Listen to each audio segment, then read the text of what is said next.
चलिए class start करें। All of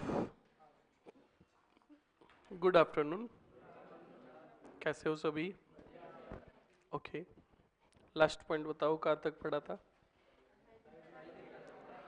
2.5 दिन का याद है आपको सभी को? जल्दी से रजिस्टर बंद कर दो।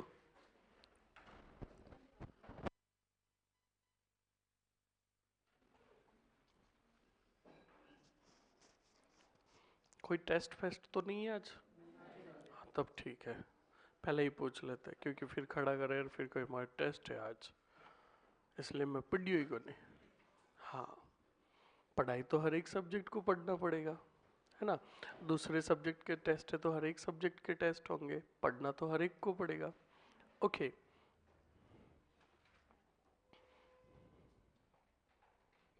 क्या प्रॉब्लम है? तो मेरी टूटी हुई मुझे गिराने के लिए रखी है। तो सिंहासन टूट क्यों गया? ये तोड़ने वाली, सिंहासन तोड़ने की परंपरा हमने ही स्टार्ट की है, याद रखना। उत्कर्ष में सबसे ज्यादा सिंहासन तोड़ने वाला मैं ही हूँ। और ये अभियान मैंने स्टार्ट किया था जालोरी गेट से। कहाँ से? और साम्राज्य विस्तार के तहत एक भी ऐसा क्लासरूम नहीं जहां पर मैंने सिंहासन नहीं तोड़ा। सिंहासन टूट जाता है, खाते पीते फैमिली से, है ना। और जब राजवंश पढ़ाते हैं तो बिल्कुल एकदम ऐसे करते हैं दबीड़। हाँ, तो सुनो और समझो पहले। हाँ चलो पूछते हैं, किसको याद है? पहले हाथ खड़े करो। रजिस्टर सभी के बंद है ना? ओके, पूरे हाथ खड़े करो। क्या बात है, याद है? याद है या नहीं है, बस जितना पूछते उतना जवाब देना है। जिसको याद है पूरा हाथ खड़ा करो। खड़े हो? आप मुझे बताओ, द अर्ली चौहान डायनेस्टीज ग्रंथ किसका है? हमीर बंदन किसका है? सही से याद नहीं, ठीक, पिछले वाले सही से याद है। संस्थापक कौन था चौहानों का? कब स्थापना की? अच्छा, अब बताओ कहाँ याद है आपको? कौन बताएगा? बैठो। 551 ईस्वी में राजधानी किसको बनाई? Okay, very good. उपाधि किसकी थी? बहुत बढ़िया। खुर रंजोत्कर उपाधि? बहुत बढ़िया। विग्रराज सेकंड की उपलब्धियों का उल्लेख कब का है? महाराजा धीराज की उपाधि ग्रहण करने वाला राजा?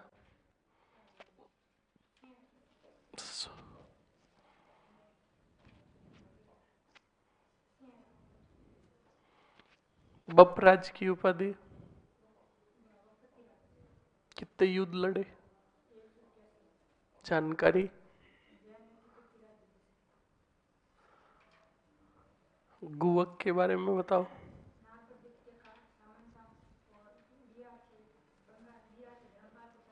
बिहार के? हाँ, तो फिर बंगाल से बिहार क्यों ला रहा है इसको? बिहार में तो बछेड़ा था इसको।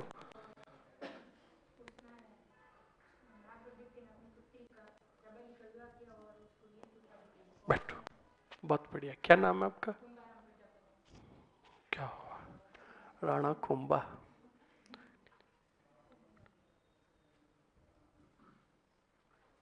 बैठो। सर नीचे सगाई वाले बैठे है मेरी। मैं छत पर आपकी क्लास ले रहा हूँ, टेंशन मत ले। फतेह है, लकड़ों से जाना नीचे और जाकर कहना तो दो। देख लो, हिस्ट्री की क्लास स्टार्ट होते ही छोरों की सगाइयां होने लग गई बिना मुहूर्त के। हाँ सर, आपका बेच यूट्यूब पर चलता है क्या? हाँ, पडमर। हाँ इस हाँ नाम भी बड़ा खतरनाक है जिसकी सगाई हो रही है। तुम्हें जानना जरूरी है क्या नाम है? दूसरों की पंचायत करवा दो नंबर 1 है। और किसको याद है? हाथ खड़े करो बॉयज में से। आप बताओ अजय राज चौहान के बारे में। अजय राज चौहान के पिता कौन थे? हाँ,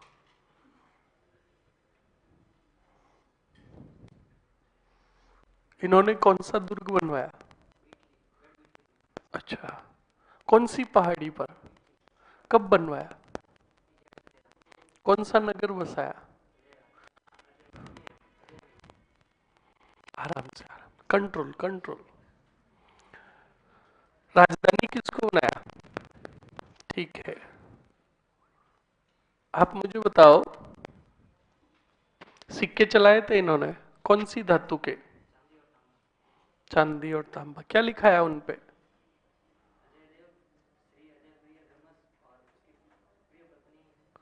हाँ, प्रिय पुत्री नहीं, प्रिय पत्नी। हाँ, मैं क्या करूँ तो? अच्छा, तोड़ना है। ओके, चलिए नेक्स्ट। बैठो, बहुत बढ़िया। और किसको याद है?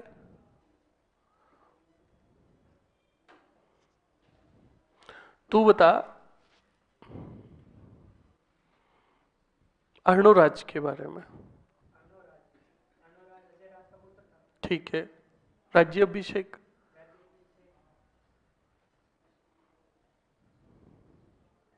कब हुआ? ठीक है। कौन सी झील बनवाई? अच्छा, क्या बात है। आना सागर झील के किनारे जहांगीर ने क्या किया? हाँ, दूसरा नाम? दूसरा नाम शाहीबाग का?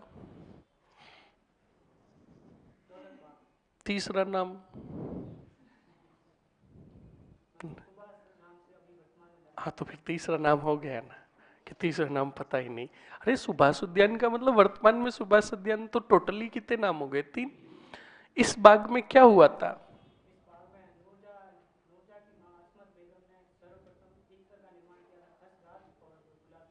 क्या बात है। शाहजहां ने क्या किया? वो उस चित्र को लगाया था, है ना? तो कौन सी दरी? बहुत बढ़िया। आप मुझे बताओ, सिंह इस सॉरी क्या नाम है ना, अर्णोराज के युद्ध अभियान बताओ।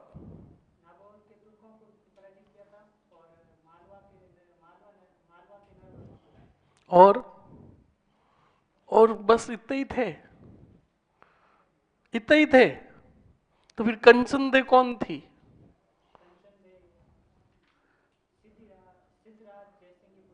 अच्छा, अर्णोराज की कुछ लगती थी क्या? तो कैसे हुई?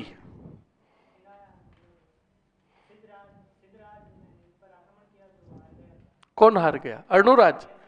अच्छा, तो तू कह रहा है ना 2 ही अभियान हुए, तो ये तीसरा कहां से निकला? तेरे में से ही निकला। बैठो, बहुत खूब, बहुत ही बढ़िया।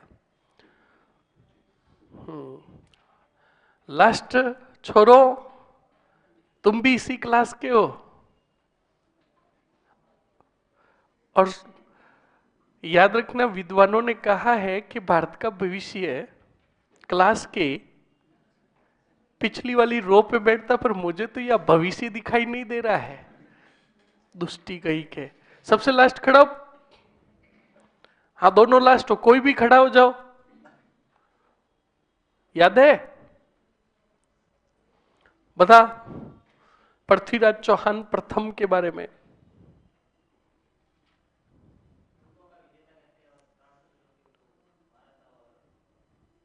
उपाधि? परम भट्टारक महाराजाधिराज परमेश्वर की उपाधि है ना? ओके। और क्या जानते हो इसके बारे में? इतना ही बताया था मैंने। बहुत बढ़िया, ठीक है। वीर्य राम के बारे में बताओ। वीरराम को लूटा या सांबर को लूटा? हाँ, तो यार ऐसे क्या कर रहा है? गोविंद तृतीय के बारे में बताओ। ठीक है, विवश किया यानी गजनवी की सेना को मारवाड़ के समीप रोक के रखा। बहुत खूब। आप मुझे बताओ, कटिबंधु के नाम से किसे जाना गया? हाँ है, किसको? अच्छा, किसने कहा? कौन से ग्रंथ में? कटिबंधु का मतलब क्या होता है? बैठो, बहुत खूब। क्या नाम है तेरा? विकास। कहां से? लोतरा ही लोतरा, बालोतरा। स्टैंड में आ गया बालोतरा। हाँ वही तो कह रहा हूं, बेचारे बाड़मेर के हालात बदल दिए तुमने। हाँ, रिफाइनरी तो तुम्हारा किस्मत है इसलिए आ गई, वरना ये बाड़मेर में ही थी। बैठो, बेचारे रात को सोए थे तब तो का जिला कौन सा के बाड़मेर, सुबह उठे तो हालात बदल गए, जज्बात बदल गए कि कहाँ है कि लोतरा ही लोतरा, बालोतरा में। बिल्कुल सही है, बहुत बढ़िया। गर्ल्स में से किसको याद है? पूरा हाथ खड़ा करो। क्या बात है, आदि तो झूठे हाथ खड़े कर रही है। हाँ खड़े हो उधर। हाँ, आप बताओ मुझे बिसल देव के बारे में। बिसल देव ने किसे पराजित करके अजमेर पर अधिकार किया? अजमेर पर कुमारपाल का अधिकार था? अच्छा, सोचो थोड़ा। चलो बिसल देव का शासन काल बताओ। इसके पहले राजा कौन था बिसल? तो किसको पराजित किया? तो क्यों ठोका कुमारपाल? इनको पता था पर फुर्ती फुर्ती में बोल दिया क्या? कुमारपाल। अब बताओ, कुमारपाल से कौन से क्षेत्र विजित किए थे? बहुत बढ़िया। आप मुझे बताओ, चित्तौड़ में कौन था जिसको पराजित किया? ये किसका सेनानायक था? बहुत खूब। इसे पराजित करने का रीजन क्या था?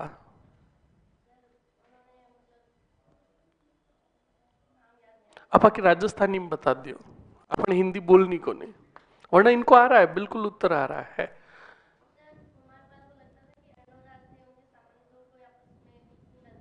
ठीक है, एक तो कारण ये, और सज्जन ने किसी के कान भी भरे थे, जगदेव के कान भरे थे अर्णोराज के खिलाफ, और फिर जगदेव ने मार दिया किसको? अर्णोराज को। तो बिसल देव अपने पिता का वापस सज्जन से क्या लेना चाहता था? बदला, इसलिए। ओके। और आप मुझे बताओ, इनके विद्वान जो थे, वो विद्वानों के नाम बताओ। नहीं, बिसल देव के। बहुत बढ़िया। नरपति नाल ने कौन सा ग्रंथ लिखा? ओके, और सोमदेव ने? बहुत खूब। आप मुझे बताओ, इन्होंने संस्कृत पाठशाला बनवाई, किसकी तर्ज पर बनवाई?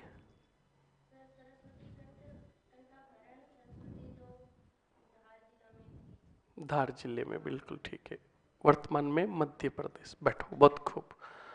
पास में खड़े हो। इस संस्कृत पाठशाला को ध्वस्त किसने करवाया? ठीक है, हाँ कुतुबुद्दीन ऐबक। ठीक है, कुतुबुद्दीन ऐबक ने ध्वस्त करवा कर क्या किया?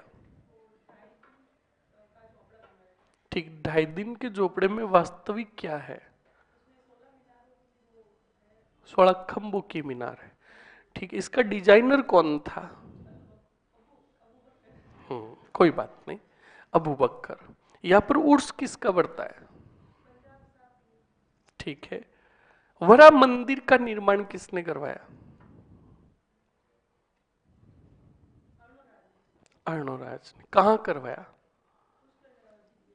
ठीक है, इस कि मूर्तियों को ध्वस्त किसने करवाया या पानी में किसने फेंकवाया? ठीक है, पुनर्निर्माण किसने करवाया? बैठो, बहुत खूब। हाँ, पड़ोसी याद है? तू कब याद करेगी? ओके, तू बता पृथ्वीराज चौहान तृतीय के बारे में। क्यों? क्यों पृथ्वीराज चौहान तृतीय याद है तुझे? पहले तो ये बता, तृतीय तो तुझे ये बोलना चाहिए, तूने तो सुना ही नहीं पहले। तूने सोचा सर पृथ्वीराज चौहान प्रथम या द्वितीय। तू बता पृथ्वीराज चौहान द्वितीय कौन था? लिखाया मैंने कहीं? तू कहां लिखाया? अच्छा, पूरा पाप काट दिया इतिहास का।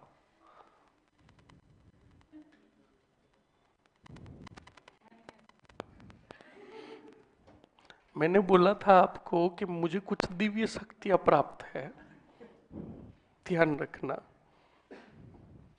खड़े हो,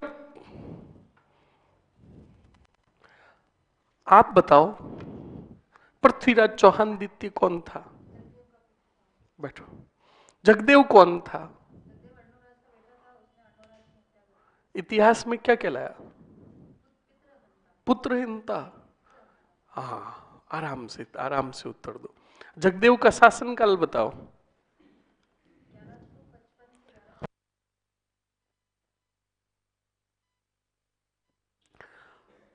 दिल्ली को जीतने वाला पहला राजा कौन था? विशल देव। किसको पराजित किया?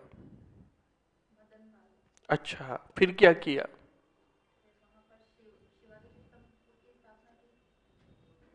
और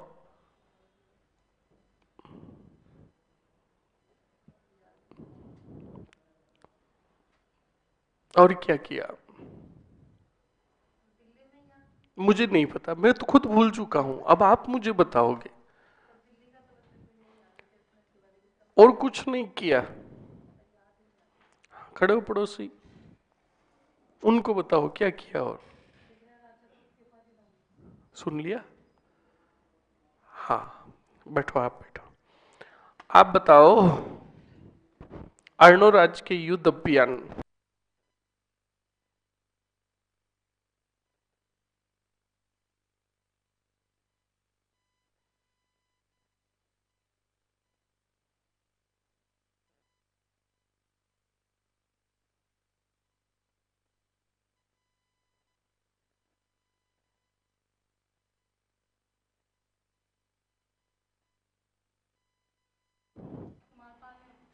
कितने आक्रमण किए? कब कब किए? विजय कौन हुआ? ओके, ठीक है। कंचन दे के पुत्र का नाम बताओ।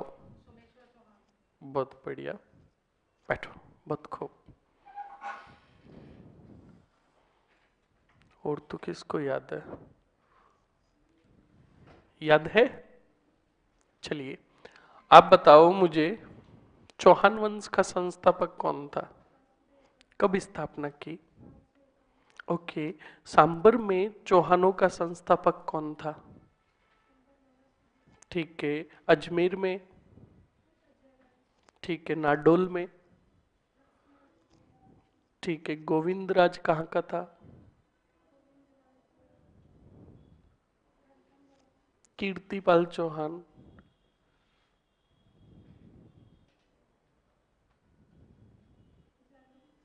बैठो, बहुत बढ़िया। नेक्स्ट, उधर खड़ी हो, याद है? क्यों? तो फिर वो आई नहीं तो अब याद ही नहीं करने? अच्छा, क्या क्या पढ़ा तूने? मतलब परसों? हाँ, तो वही पूछ रहा हूँ, क्या पढ़ा है? क्या पढ़ाया, मैं खुद भूल गया हूँ। अर्णोराज चौहान के बारे में बताओ, क्या जानते हो?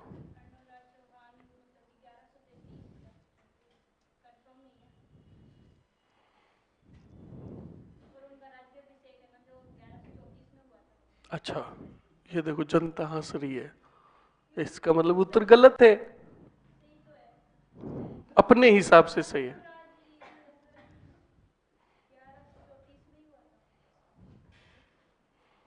इसके उत्तर के मत का समर्थन करने वाले इतिहासकार कौन कौन है आप में से बताओ। इसके उत्तर का समर्थन कौन कौन करेगा? वन बडी, नो बडी। इसका मतलब शुद्ध गलत है।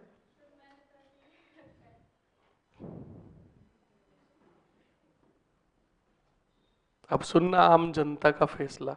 बताओ स्टूडेंट्स, कब क्यों हुआ?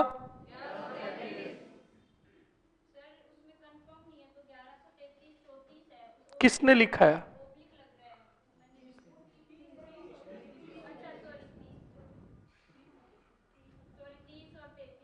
और मैंने तो नहीं लिखा है ये। राज्य अभिषेक में तो मैंने एक ही लिखा है। तू पता नहीं कहाँ ओब्लिक लगा रही है।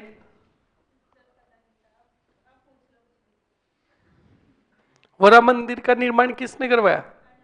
कहाँ करवाया? अच्छा, आगे क्या हुआ? अच्छा, बैठ जा, बस बैठ जा। पहले आराम से, घबराओ मत। अगला वाला क्या पूछ रहा है पहले अच्छे से सुनो, वरना ध्यान रखना आपका एक इंटरव्यू सेशन भी है। वहां पर पूछेगा आपका नाम, कहोगे मेरे पिता का नाम ये, मेरी माता का नाम। अरे भाई आपका नाम? हाँ ओके ओके, मेरी स्कूल का नाम ये है। आराम से सुनो पहले कि टीचर पूछ क्या रहा है। ओके, जानवी खड़े हो? बिशल देव के बारे में जानते हो? इनका दूसरा नाम क्या था? इनका शासनकाल बताओ। ओके, आप बताओ मुझे,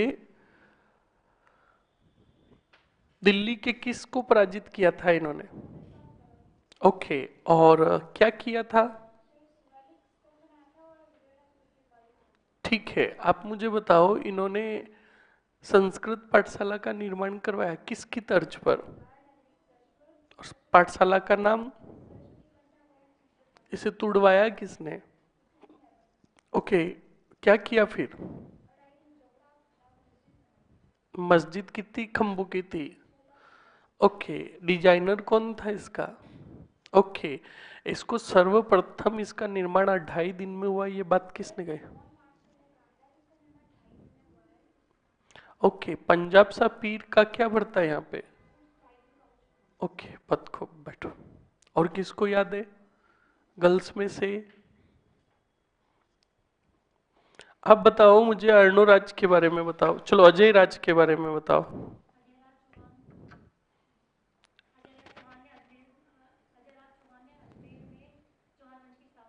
ठीक है, ठीक है, ठीक है,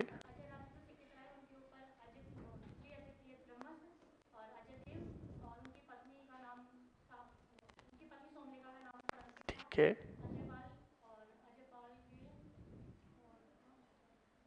कुछ शास्त्रार्थ वगैरह हुआ? किन किन के?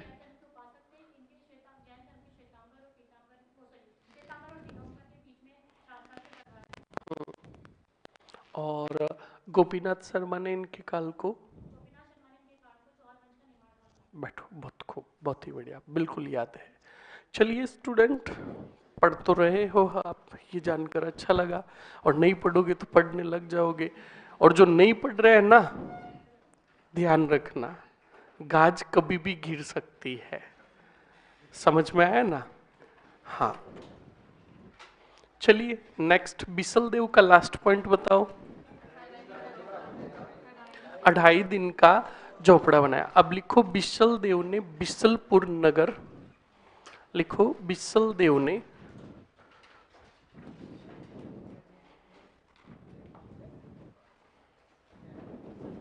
आवाज नए,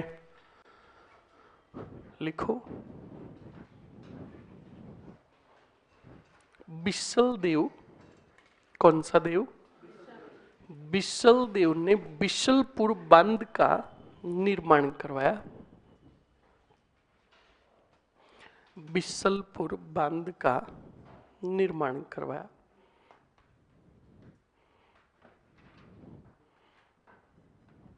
बिसलपुर बांध का निर्माण करवाया। लिख लिया? ओके। अगले पॉइंट में लिखो दशरथ शर्मा ने, दशरथ शर्मा ने बिसल देव के काल को, दशरथ शर्मा ने बिसल देव के काल को चौहान राजवंश का, चौहान राजवंश का स्वर्ण काल कहा। चौहान राजवंश का स्वर्ण काल कहा। लिख लिया? ओके। नेक्स्ट सुन लो अब। स्टूडेंट, बिसल देव की तुलना एक और विद्वान ने की थी जिसका नाम था किलहॉर्न। क्या नाम था? किलहॉर्न नाम का विद्वान था। उस किलहॉर्न नामक विद्वान ने बिसल देव की जो तुलना की थी वो की थी कालिदास और भवभूति से। कितने जनों से की? कालिदास और भवभूति से। तो लिखो जल्दी से, किलहॉर्न ने, किलहॉर्न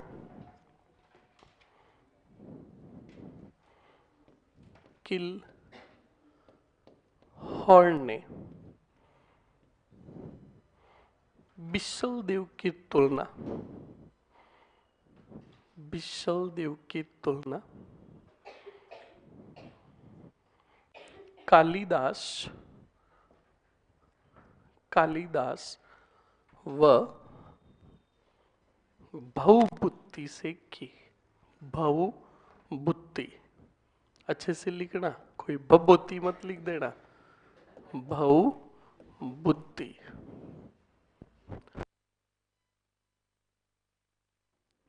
भवभूति से की। लिख लिया? लिखो बिसल देव के दो पुत्र थे। बिसल देव के दो पुत्र थे।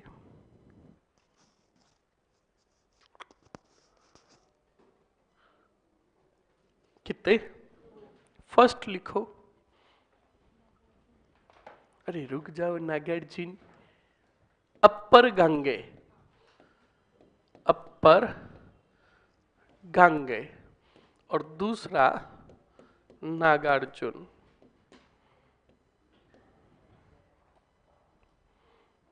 अपर गांगे और दूसरा नागार्जुन। लिख लिया? ओके। बस 63 के अंदर दुनिया छोड़कर चले जाएंगे कौन? बिसल देव। ओके। अब पहले सुनो और समझो। स्टूडेंट, जगदेव चौहान का पुत्र था पृथ्वीराज चौहान द्वितीय, मैंने बताया था। और बिसल देव ने हत्या की थी, बोलो किसकी? जगदेव की। तो जगदेव का पुत्र कौन? पृथ्वीराज। पृथ्वीराज उस समय तो थोड़ा इतना ताकतवर नहीं था, मैंने बताया था। और उसके पास इतनी सेना नहीं थी कि वो बिसल देव का मुकाबला कर सके, पर अपने पिता की मृत्यु का बदला लेगा कि नहीं लेगा? तो अब बिसल देव के बाद उसका बड़ा पुत्र अपर गांगे, बोलो कौन? अजमेर का क्या बना?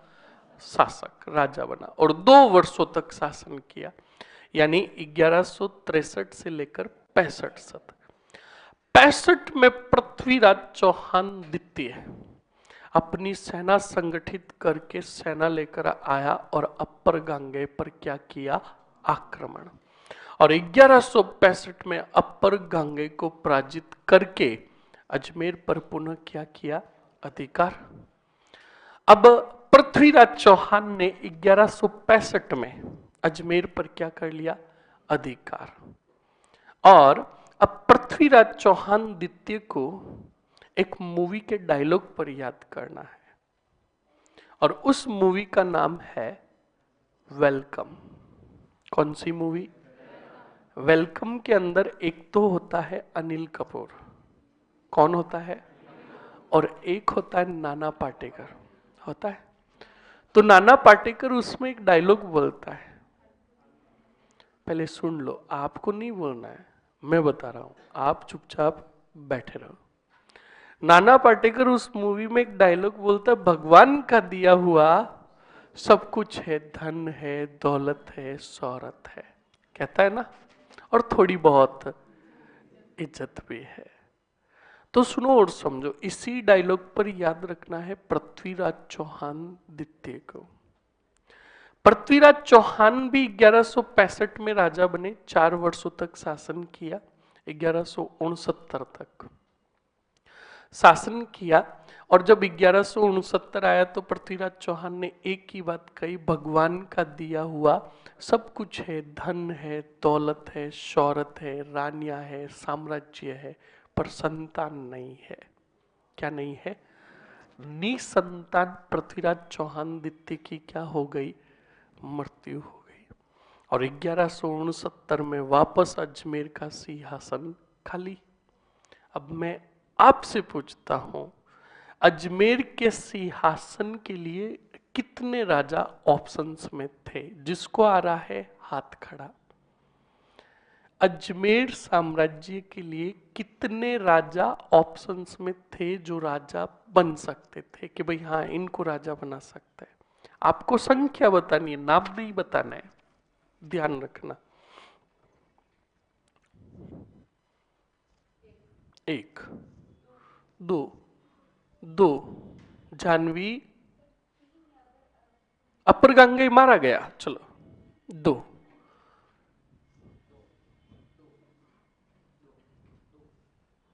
2, 2 कौन बताएगा? 2 कौन कौन थे बताओ? हाँ बताओ। और सोमेश्वर चौहान, और अच्छा सोचो थोड़ा। हाँ आप ही, बुरखे वाले मैडम। नागा अर्जुन नहीं है, नागा अर्जुन है। अब आपने सही बोला, पहले नागा अर्जुन बोला। क्यों अलग अलग करना, आदमी जब एक ही है? अब देखो आप अर्थ का अनर्थ कर रहे हो, नागा अर्जुन। आवाज नहीं बॉयज, ध्यान रखना, अगर ज्यादा हंसी आई ना तो क्लास से बाहर भगाऊंगा। नागार्जुन बोलना है, ओके, ना कि नागा अर्जुन, नागार्जुन। बैठो, बहुत बढ़िया, बिल्कुल दोनों का उत्तर सही है। याद रखना, नंबर फर्स्ट ऑप्शन तो आएगा नागार्जुन, क्योंकि वो अजमेर में ही था। क्या आएगा? डायग्राम देखो तुम अच्छे से, समझ में नहीं आएगा ऐसे, बोर्ड पर देखना और समझना। मैंने आपको एक डायग्राम बनवाया था, कौन से राज का? और अर्नो राज के कितनी रानियां बताई थी? एक बताई थी, कौन सी? कंचन दे, देखते रहिएगा। और कंचन दे ने जन्म दिया सोमेश्वर चौहान। और एक रानी बताई थी मैंने, बोलो, सुधवा। और सुधवा ने जन्म दिए थे, बोलो, 3 पुत्र। Number first Jagdev, number second Bisal Dev, third को तो लिखने की जरूरत ही। ओके, जगदेव ने हत्या की किसकी? और शासन किया था 1155 से लेकर 1158। 58 में जगदेव को पराजित कर दिया किसने? और 1158 में अजमेर के राजा बन गए, बोलो कौन? और शासन किया कब तक? अब बिशल देव और जगदेव में आक्रमण हुए, तब घबरा गई कौन? और सोमेश्वर को लेकर आ गई कहां? सुनते रहो, गुजरात। कौन से पाल के पास? ओके, नेक्स्ट सुनो, इधर जगदेव का पुत्र था पृथ्वीराज चौहान द्वितीय। बोलो कौन था? मैं पृथ्वीराज द्वितीय लिख रहा हूं, ठीक है। अब बिसल देव ने 63 तक शासन कर लिया। इसके कितने पुत्र थे? अपर, गांगेय और नागार्जुन। नागार्जुन, ओके। अब सुनो, नागार्जुन, ये नया नाम बन गया सारा, नागार्जुन, ओके। अब सुनो, बिसल देव की 63 में बोलो क्या हो गई? और 63 में अधिकार किया बोलो किसने? और शासन किया कितने वर्ष तक? 65 में आया कौन? पराजित किया किसको? तो अब सुनो, 1165 से लेकर 1169 तक शासन किया किसने? निसंतान क्या हो गई? तो अब पीछे ऑप्शंस में बचा नागार्जुन और गुजरात में बचा कौन? बोलो समझ में आया कि नहीं आया? तो सुनो, नागार्जुन उम्र में थोड़ा क्या था? छोटा था। तब सभी चौहान सरदारों और मंत्रियों ने निर्णय लिया कि नागार्जुन उम्र में थोड़ा क्या है, हम एक काम करते हैं, अर्णोराज के पुत्र है कौन, जिनको बुला लेते हैं कहां से? गुजरात से। वो भी तो अर्णोराज के पुत्र है, उनका कर देते हैं राज्य अभिषेक। बोलो समझ में आया कि नहीं आया? अब एक बात बताओ, जब नागार्जुन बड़ा हो जाएगा तो बताओ अजमेर हासिल करने के लिए वापस आएगा कि नहीं आएगा? आएगा ना। कब आएगा वो पढ़ेंगे आगे। लिखो पहले,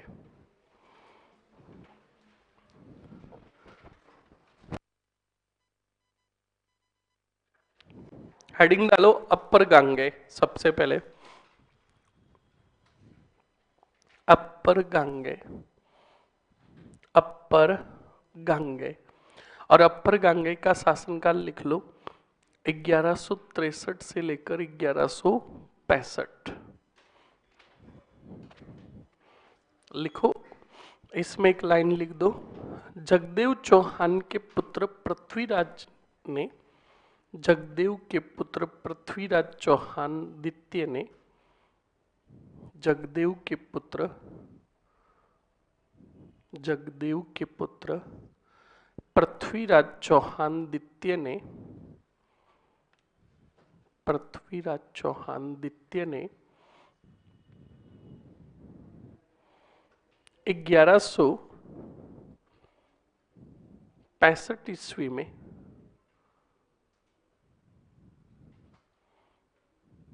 1165 ईस्वी में अपर गांगे को पराजित कर, अपर गांगे को पराजित कर, पराजित कर अजमेर पर अधिकार किया।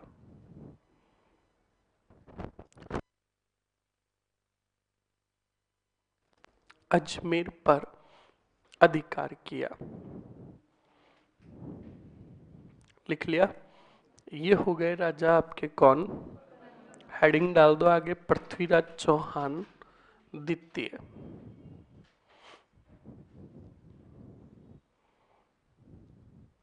पृथ्वीराज चौहान द्वितीय। और पृथ्वीराज चौहान द्वितीय का लिखो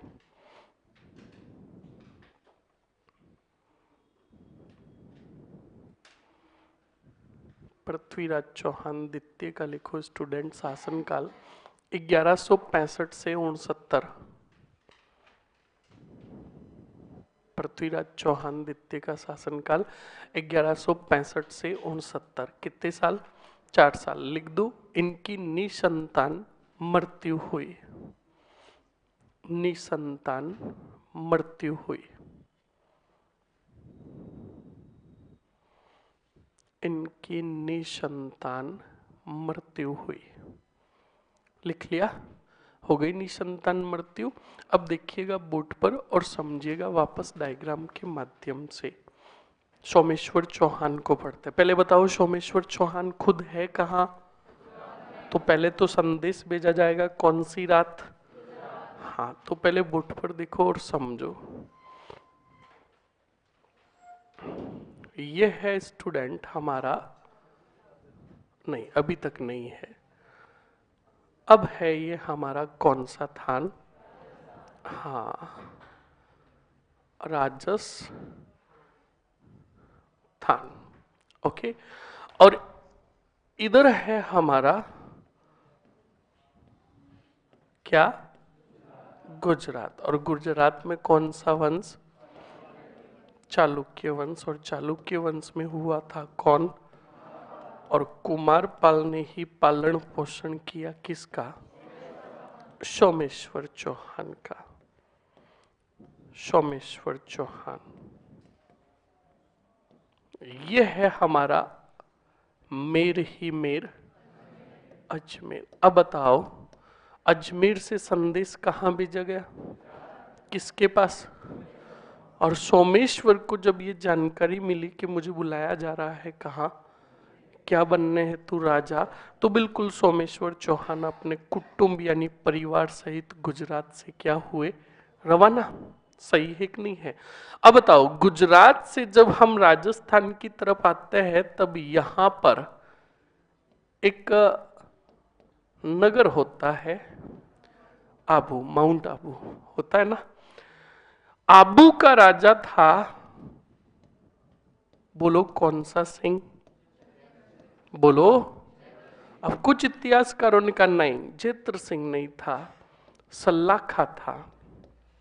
बोलो कौन था? अब चाहे जेत्र सिंह हो चाहे सल्लाखा हो, राजा तो दोनों में से एक था। हमेशा ऐसे इतिहास पढ़ा जाता है। कुछ इतिहासकारों ने कहा जेत्र सिंह, तो कुछ ने कहा सल्लाखा। तो सुनो और समझो अब क्या कहते हैं आगे इतिहासकार। ये सलाका या जेत्र सिंह जो आबू का राजा था, ये बड़ा जिगरा दोस्त था, परम मित्र था किसका? सोमेश्वर चौहान का। बेस्ट फ्रेंड था। कौन सा फ्रेंड? हाँ, बेस्ट फ्रेंड था। सर आपकी आवाज कम आ रही है, प्लीज तेज करो ना। इतनी तो तेज कर दी, पूरी बाढ़ दी, इतनी ही आवाज है। वॉइस क्या दिक्कत आ रही है? एकदम परफेक्ट है। अपना ठीकरे की आवाज बढ़ाओ, इसको तेज करो, और फिर भी तेज नहीं हो तो फेंक दो, बाढ़ दो, नया लेकर आओ। हाँ बिल्कुल सही है। और या फिर आपके वहां नेटवर्क इशू होगा। अब चलो सुनो और समझो। स्टूडेंट, सोमेश्वर चौहान जब बिल्कुल गुजरात की तरफ से अजमेर की तरफ आ रहे थे तो बीच में आबू आ रहा था। तो बिल्कुल स्टूडेंट्स, सोमेश्वर चौहान ने कहा क्यों नहीं अपने परम मित्र से मिलते जाए, है ना। हम भी तो ऐसे करते हैं। हम तो ऐसे करते नहीं, जानबूझकर करते हैं। रूम लेकर कौन कौन रह रहा है आप में से? हाथ खड़े करो। रूम लेकर जो रह रहे हैं पूरे हाथ खड़े करो। ये बड़े दुखी आदमी है। हाँ, जो रूम लेकर रह रहे हैं, क्योंकि खाना दिन में मरते करते एक बार बनाते हैं। हाँ बिल्कुल फैक्ट है ये जो कह रहे हैं ना, नहीं। और जो पूरे दिन खाना बनाते ना वो पढ़ाई करते ही नहीं है, ये भी सुन लो। बिल्कुल फैक्ट है। मैं आपके सामने बैठा हूं, मैं खुद रूम लेकर रहता था। एक रूम में 3-3 4-4 जने रहते थे। बिल्कुल फैक्ट है। और खाना एक ही टाइम बनता था, ये भी फैक्ट है। क्योंकि स्टूडेंट लाइफ में और विशेषकर लड़कों में ये खाना 2-2 टाइम नहीं बनता है, मौत आती है बनाने में। मेन बात यही है। तो ये जो रूम लेकर जो रह रहे हैं ना, ये बड़े दुखी आदमी है। और जो रूम लेकर रह रहे हैं, मैं उनको बता दूं कि आप अपनी क्लास में किसी को फ्रेंड बनाए ही नहीं और अपना रूम दिखाए ही नहीं। वो तुम्हें सरप्राइज देंगे कब? जब तुम खाना बनाकर रेडी करके खाने बैठोगे, उस समय आकर टिडिंग टिडिंग करेगा। समझ में आया कि नहीं आया? तो सुनो, क्योंकि आज के दोस्त दोस्त नहीं है, आज के दोस्त चाहती है। हाँ, पिछले जन्म के। हाँ, कोई खुरापाती दिमाग के जो तुम्हारा इस जन्म में भी पीछा छोड़ना नहीं चाहते हैं, ये बिल्कुल फैक्ट है। तो सुनो और समझो। तो सोमेश्वर चौहान भी आ रहे थे, तो सोमेश्वर चौहान ने कहा आज मित्र को बिना कहे सरप्राइज देंगे। कहाँ जाकर? आबू जाकर। तो बिल्कुल आबू पहुंचे, जैतर सिंह के दरबार में या सलाका के दरबार में गए। तो जाकर जैतर सिंह के दरबार में ज्यों ही पहुंचे तो जैतर सिंह या सलाका ने ज्यों ही देखा, बोलो किसको? सोमेश्वर को। तो बिल्कुल उनका भी परम मित्र था। तो परम मित्र था तो बिल्कुल परम मित्र था तो बिल्कुल एकदम देखा तो आश्चर्यचकित हुआ जैतर सिंह या सलाखा। जैतर सिंह ने कहा यार अचानक एकदम कैसे आया? तो सीधा जैतर सिंह ने अपने मित्र को देखकर कहा क्या बात है, 1000 बार बुलाता हूं आता नहीं है, आज बिना सूचना दिए आए हो, ये चांद आज किधर से निकला? तो सोमेश्वर चौहान ने कहा नहीं मित्र, ऐसी कोई बात नहीं है, आज बिल्कुल मन किया और तेरे से मिलने आ गया। कहा मैं तुझे जानता नहीं हूं, सच बता कैसे आना रहा? तब सोमेश्वर चौहान ने कहा कि भाई बात यह है कि मेरा आरएएस में सिलेक्शन हो गया और मुझे पोस्टिंग मिली है अजमेर। तो जैतर सिंह ने कहा एग्जाम तो हमने भी दिया था, हमारा प्री भी क्लियर नहीं हुआ। मतलब 100 बातों की एक बात कही। कहा कि हम चौहान है, अर्णोराज के वंशज है, पुत्र है, और अजमेर साम्राज्य में अभी सिंहासन की स्थिति बड़ी नाजुक है, तो हमें वहाँ का राजा बनाने हेतु बुलाया गया है। तो सोचा अपने मित्र से मिलते जाए, इसलिए आपसे मिलने आए हैं। तो जैतर सिंह ने गले लगाया अपने मित्र को, खूब सारा आदर सत्कार किया और कहा कि मेरा मित्र अब बड़े साम्राज्य का राजा बन गया तो हम छोटे मोटों को अब याद नहीं करेगा।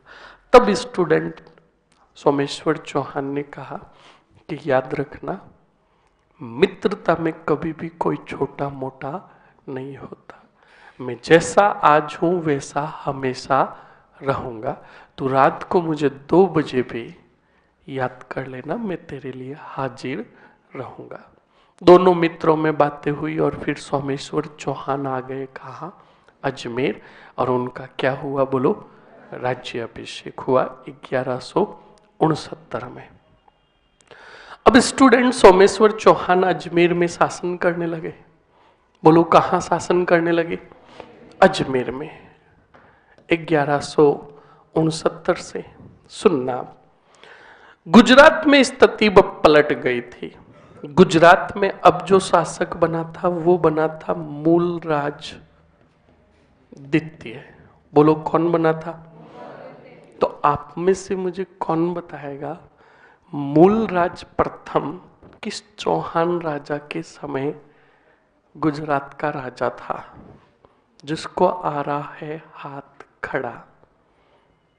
मूलराज प्रथम किस चौहान राजा के समय समकालीन था? विग्रहराज सेकंड। जानवी? अच्छा, और किसको याद है बताओ? पीछे पक्की बात। अब तुम सबने कह दिया है तो मैं गलत कैसे कर सकता हूं? बैठो, बिल्कुल सही है, विग्रहराज। तो जब भी कभी भी ऐसी सिमिलर चीज आए ना तो रिकॉल कर लेना है। तो अब बताओ शासक कौन बना? अब इस मूलराज द्वितीय का एक सेनानायक था जिसका नाम था भीमदेव द्वितीय। कौन था? हाँ, अब इस भीमदेव को कहा कि जाओ और हमारी साम्राज्य सीमा का क्या करो? विस्तार करो। तब इस भीमदेव की नजर पड़ी, बोलो किस पर? आबू पर। और आबू के राजा कौन? या फिर सलाखा। अब जैतर सिंह पर खतरे के क्या मंडरा रहे थे? हाँ, साम्राज्य खतरे में था क्योंकि इस पर नजर पड़ गई थी चालुक्यों की। जब खतरा मंडरा रहा था, तब जैतर सिंह को याद आया कि मेरे परम मित्र सोमेश्वर चौहान ने कहा था कि कभी भी जरूरत हो तो तू मुझे याद कर लेना, मैं तेरे लिए हमेशा तैयार रहूंगा, कहा था ना। तो अब बताओ, जैतर सिंह ने संदेश भेजा कौन से मेर, किसको? तब सोमेश्वर चौहान अपनी संपूर्ण सेना लेकर किसकी सहायता हेतु गए? बोलो। और लड़े कौन से देव से? बोलो। और भीमदेव से लड़ते हुए भीमदेव ने इतना भयंकर वार किया था किसके ऊपर? सोमेश्वर चौहान पर, कि सोमेश्वर चौहान वही युद्ध स्थल में मूर्छित होकर गिर गए। जब सोमेश्वर चौहान मूर्छित होकर गिरे, तभी सोमेश्वर चौहान के एक सेनानायक की नजर पड़ गई सोमेश्वर पर कि वो घायल अवस्था में गिर गए और भीमदेव ने उन पर वार किया। तब वो सेनानायक अपना आपा खो बैठा, क्रोध से लाल पीला हो गया और रण क्षेत्र के अंदर सैनिकों को मारता हुआ बढ़ा किसकी तरफ? भीमदेव की तरफ। बोलो किसकी तरफ? भीमदेव की तरफ बढ़ा। तो उस योद्धा को आते हुए भीमदेव के 7 चाचाओं ने देखा। बोलो कितने? तो 7 चाचा अपने सैनिकों को लेकर रोकने के लिए आए, किसको? उस योद्धा को। और उस योद्धा ने एक एक करके 7 चाचाओं को मौत के, पर तब तक भाग गया कौन सा देव? फिर वो योद्धा पहुंचा सोमेश्वर चौहान के पास, पर पहुंचा तब तक देखा तो सोमेश्वर चौहान इस दुनिया में नहीं रहे। आप में से कोई बताएगा वो योद्धा था कौन? वो योद्धा था कौन? हाँ, कोई जेतर सिंह नहीं था। जेतर सिंह तो खुद वहां से वो भी कांकड़ भाग गए थे। एनीबडी? नॉप। पृथ्वीराज तीर्थी तो खुद 10 साल के थे इस टाइम, 11 साल के। और कोई? और कोई? पृथ्वीराज जी बोल रहे थे? नहीं, पृथ्वीराज नहीं थे। सुनो, अभी बताता हूं, मैं जितना पूछू उतना।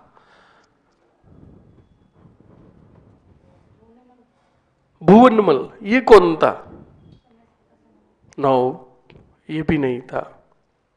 और कोई?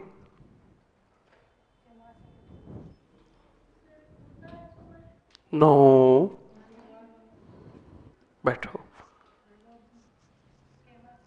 नो, ऑप्शंस में भी नहीं है। नो, ये कौन था? नो। कैंपस का? कैंपस का जूता था वो तो। बैठ जाओ। नो। हाँ बता। मर जाएगा केड़ा नागबट। सुन लो पहले एक बात, कान खोल के सुन लो, बैठो। अगर आपको उत्तर सटीक रूप से नहीं आता है तो उत्तर अपने पास रखे, सबके सामने कार्टून नहीं बने। नायक बिट देती है दुष्टी कहीं के। ये आपके लक्षण बता रहे हो और दूसरों को बता रहे हो कि हम आरएस की चपड़ासी के भी लायक नहीं है। और मेरी क्लास में सोच समझ के बोलना, इस बात को विशेष कर ध्यान रखे। ये क्लास आरएस की है, कोई तुम्हारे चपड़ासी की क्लास नहीं है। आता है तो सीधा सटीक उत्तर। हाँ, कदमबास कैमास इन्होंने बताया, ये सभी जो थे सोमेश्वर चौहान के योद्धा थे, तो इन्होंने तो सटीक बताने का प्रयास किया है। अब तुम्हें पता ही नहीं, ठोक रहे बेटे कहीं के। इस बात को ध्यान रखें। और आपके माइंड में है, कंफर्म नहीं है तो अपने माइंड में रखो, जब उत्तर दू तब कंफर्म कर लो। ऐसे नहीं क्या है जो भी ठोकते जाओ। सुन लो और समझ लो। आप सबको पता है कि वो योद्धा कौन है। अगर आपने अच्छे से, अभी पृथ्वीराज चौहान तृतीय मूवी आई थी, पृथ्वीराज चौहान की मूवी आई ना, पृथ्वीराज चौहान मूवी का ट्रेलर किसने देखा? मूवी तो छोड़ो, ट्रेलर क्यों देखोगे आप? ऐसी मूवीज जो ऐतिहासिक मूवी, ऐसी हम कभी देखते ही नहीं है। देखी है? किस किस ने देखी, हाथ खड़ा करो। सिर्फ ट्रेलर, मूवी नहीं देखी है, ट्रेलर भी देखा है तो बता दो। और मूवी जिसने देखी है सबसे बढ़िया, हाथ खड़े कर दो जिन्होंने देखी है। बहुत खूब। सुनो, उसमें संजय दत्त होता है, पट्टी बांध के रखता है। वो कोई योद्धा और नहीं, ये कान्हा था। कौन था? कान्हा। कान्हा का रोल निभाया किसने? संजय दत्त ने। ये कोई और नहीं था, ये कान्हा ही था जिसने भीमदेव के 7 चाचाओं को मौत के घाट उतारा था। बोलो समझ में आया कि नहीं आया? अगर आपने मूवी अच्छे से देखी होती, इतिहास अगर अच्छे से पढ़ रखा होता, तो आज ये बताने की जरूरत ही नहीं होती। सुनो और समझो। जब मैंने इस मूवी का ट्रेलर देखा और इस मूवी के ट्रेलर में मुझे पता चला कि कान्हा का किरदार निभा रहे हैं संजय दत्त, तब मैंने कहा कि ये मूवी कितनी भी फ्लॉप जाओ, पर जो योद्धा इतिहास में हुआ उसका किरदार एकदम सही हीरो को दिया गया। और उस मूवी में क्या जचे थे संजय दत्त कान्हा के किरदार में। तो वो योद्धा था कान्हा, जिसने 7 चाचाओं को, भीमदेव के चाचाओं को मौत के घाट उतारा। अब स्थिति देखो कैसी बनी। सन 1177 सोमेश्वर चौहान दुनिया छोड़कर चले गए। अजमेर लेकर आए उन्हें, अंतिम संस्कार हुआ। तब उनकी रानी थी कपूरी देवी। कौन थी? अब कपूरी देवी को हिंदू धर्म के तहत उनको सोमेश्वर चौहान के साथ सती होना था, पर वो सती नहीं हुई। सती इसलिए नहीं हुई क्योंकि इतने बड़े चौहान साम्राज्य को संभालेगा कौन? तब कपूरी देवी सती नहीं हुई और कपूरी देवी ने सबसे पहले चौहान साम्राज्य की संपूर्ण शक्तियां अपने हाथों में ली। और पुत्र था कपूरी देवी और सोमेश्वर चौहान का पृथ्वीराज चौहान तृतीय, जिनकी उम्र इस समय मात्र 11 वर्ष की थी। कितने वर्ष की? और 11 वर्ष की उम्र में कपूरी देवी ने अजमेर के सिंहासन पर बिठाया किसको?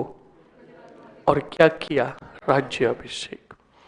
सोमेश्वर चौहान के 2 बड़े योद्धा थे जिनमें इन्होंने नाम बताया, भुवनमल और केमास, जिनको तुम कमंदवासर कह रहे हो। नाम अच्छे से सुन लेना। भुवनमल जो था, कपूरी देवी ने देखो संपूर्ण शक्तियां तो अपने पास रखी। अब कपूरी देवी खुद युद्ध लड़ने तो बाहर जा नहीं सकती थी, और आसपास के साम्राज्य के राजाओं को पता चल गया कि अजमेर का जो राजा है मात्र 11 वर्ष का है। और अजमेर जैसे बड़े साम्राज्य पर बताओ कोई भी अधिकार करना चाहेगा कि नहीं चाहेगा? तो चारों तरफ से खतरा मंडरा रहा था। तब कपूरी देवी ने अपने तेज तराटेदार दिमाग से भुवनमल को बनाया सेना नायक। क्या बनाया? सेनापति नियुक्त किया और कहा कि जितने कितने भी खतरे मंडरा रहे उन खतरों को और उनसे युद्ध लड़ने हेतु तो हमारा कोई भी योद्धा जाएगा तो ये सेना जाएगी भुवनमल के नेतृत्व में। और राज्य के प्रशासनिक और राजनीतिक कार्यों को पूर्ण करने हेतु तो हम प्रधानमंत्री बनाते हैं कैमास को। किसको? इसी कैमास का दूसरा नाम था कदम्बवास। बोलो क्या नाम था? बोलो। और तीसरा नाम था कैलाश। क्या नाम था? तो नाम अच्छे से सुनो, कैमास, कदम्बवास और कैलाश, तीनों एक ही है। बोलो समझ में आया कि नहीं है? तो ऐसे करके पृथ्वीराज चौहान का क्या हुआ? तो पहले सोमेश्वर चौहान लिख ले, लिखो जल्दी से।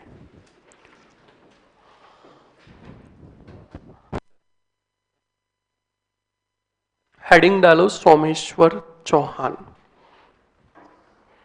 और सोमेश्वर चौहान का लिखो शासनकाल। सोमेश्वर चौहान का लिखो शासनकाल।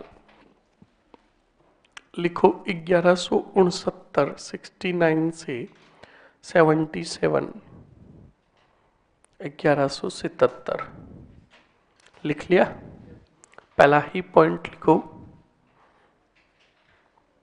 पिता पिता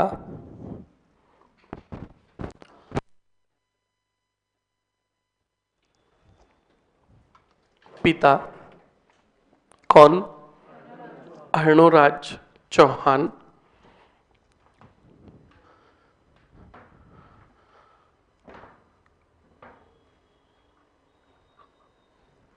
माता कंचनदे कंचनदे। पालन पोषण पालन पोषण। कितने फास्ट लिखते हो है, आप काट दिया पूरा 1 सेकंड में। पालन पोषण कुमारपाल। लिखो पालन पोषण करके बराबर कुमारपाल। कुमारपाल। कुमारपाल नहीं किया था गुजरात में? आगे लिखो कोष्टक में अहिल पाटन। गुजरात में भी कहा? अहिल पाटन, जिसको वर्तमान में कहा जाता है अहिलवाड़ा। अहिल पाटन। लिख लिया? ओके। अब लिखो अगले पॉइंट में राज्याभिषेक 1169। 1169 राज्य अभिषेक 1169। लिख लिया? ओके। अब लिखो सोमेश्वर चौहान ने प्रताप लंकेश्वर की उपाधि ग्रहण की।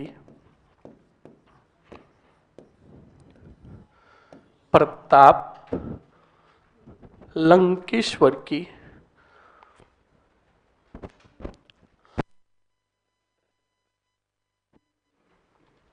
सर आपके प्रिंटेड नोट्स कहाँ से मिलेंगे?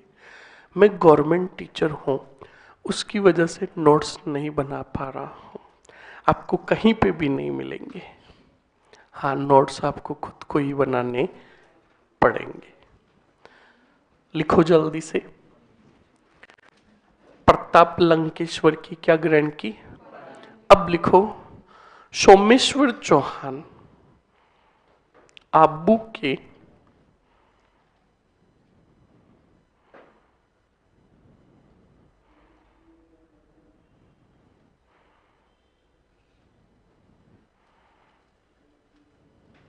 सोमेश्वर चौहान आबू के जैत्र सिंह ऑब्लिक करके सलाका। जैत्र सिंह ऑब्लिक करके सलाका की सैनिक सहायता हेतु सैनिक सहायता हेतु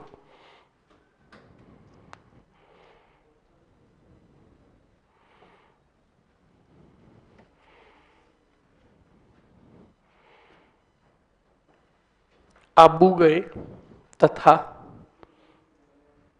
तथा गुजरात के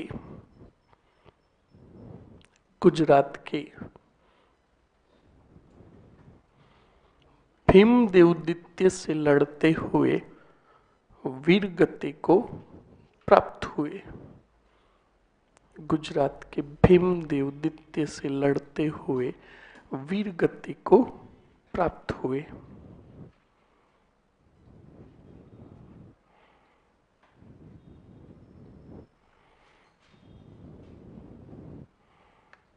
लिख लिया? अरे लिख लिया ना? ओके, नेक्स्ट आगे बढ़ो स्टूडेंट।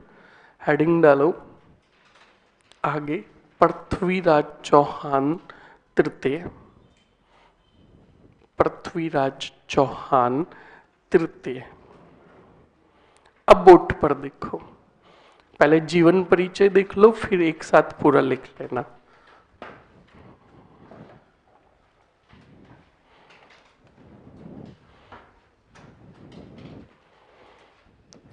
पृथ्वीराज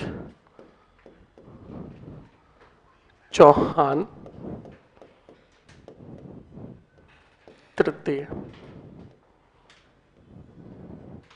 शासनकाल की बात करूं स्टूडेंट, तो इनका शासनकाल 1177 से, देखो अब सबसे पहले जो महान व्यक्तित्व के धनी हुए उनका आपको याद रखना है, एक तो जीवन परिचय, क्योंकि एग्जामिनर कई बार क्या होता है पूरे पृथ्वीराज के बड़े बड़े उपलब्धियों के बारे में नहीं पूछ के जीवन परिचय में से पूछ लेता। जैसे अभी पेपर हुआ ईओआरओ का, और ईओआरओ पेपर में पूछ लिया गया कि पृथ्वीराज चौहान तृतीय का राज्य अभिषेक कितने वर्ष की उम्र में हुआ। बस अब छोरों ने तराइन का प्रथम, तराइन का दूसरा, तुमुल का युद्ध, पूरी रेल बना दी और एग्जामिनर ने वो पूछा ही।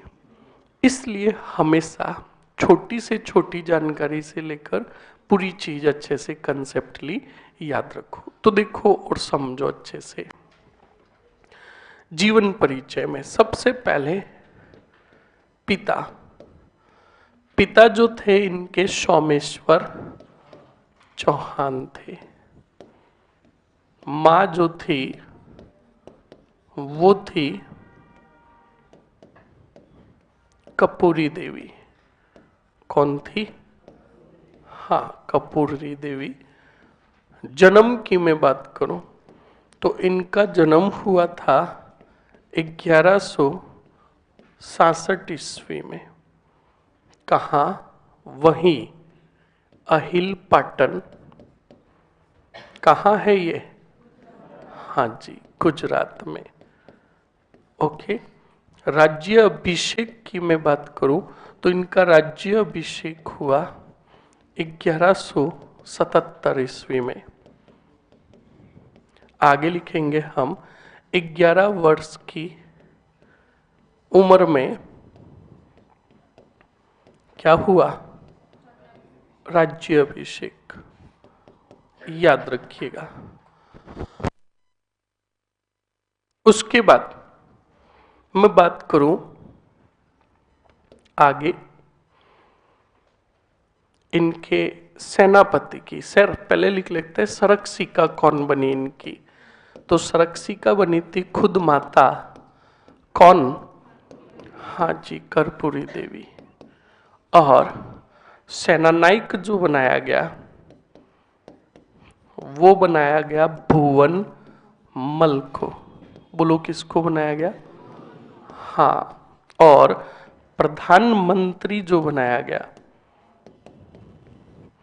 वो बनाया गया कदम्बवास।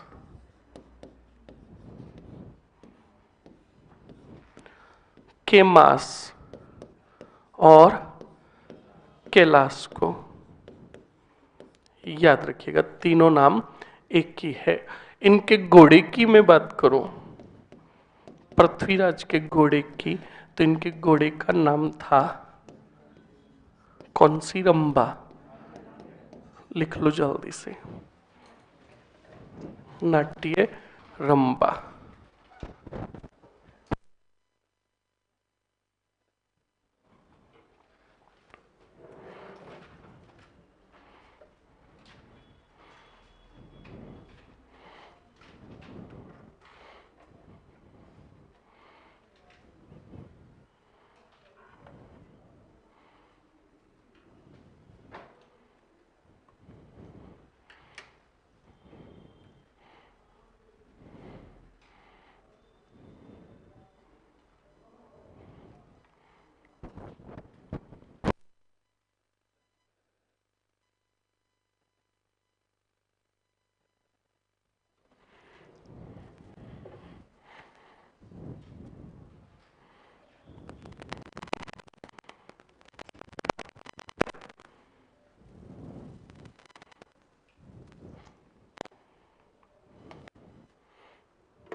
जल्दी से लिख लीजिए। उसके बाद हम पृथ्वीराज चौहान के समय क्या क्या समस्याएं आएगी वो पढ़ेंगे अभी।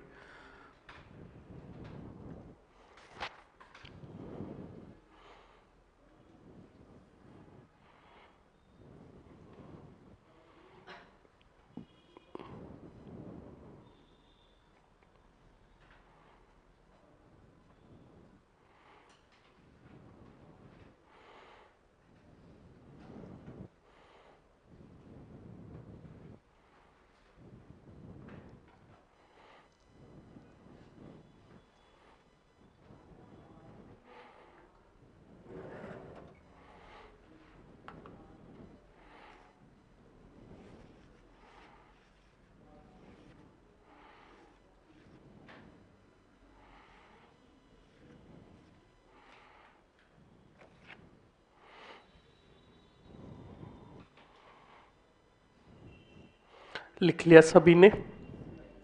लिखो, जल्दी से लिखो। अब सुनो स्टूडेंट, एक सोमेश्वर चौहान ने शासन किया। सर ये केमास है या केयास है? केमास है। ओके, अब सुनो, एक तो सोमेश्वर चौहान ने शासन किया 1167 से लेकर 77 तक, और बाद में राजा बने सोमेश्वर के पुत्र, बोलो कौन? पृथ्वीराज।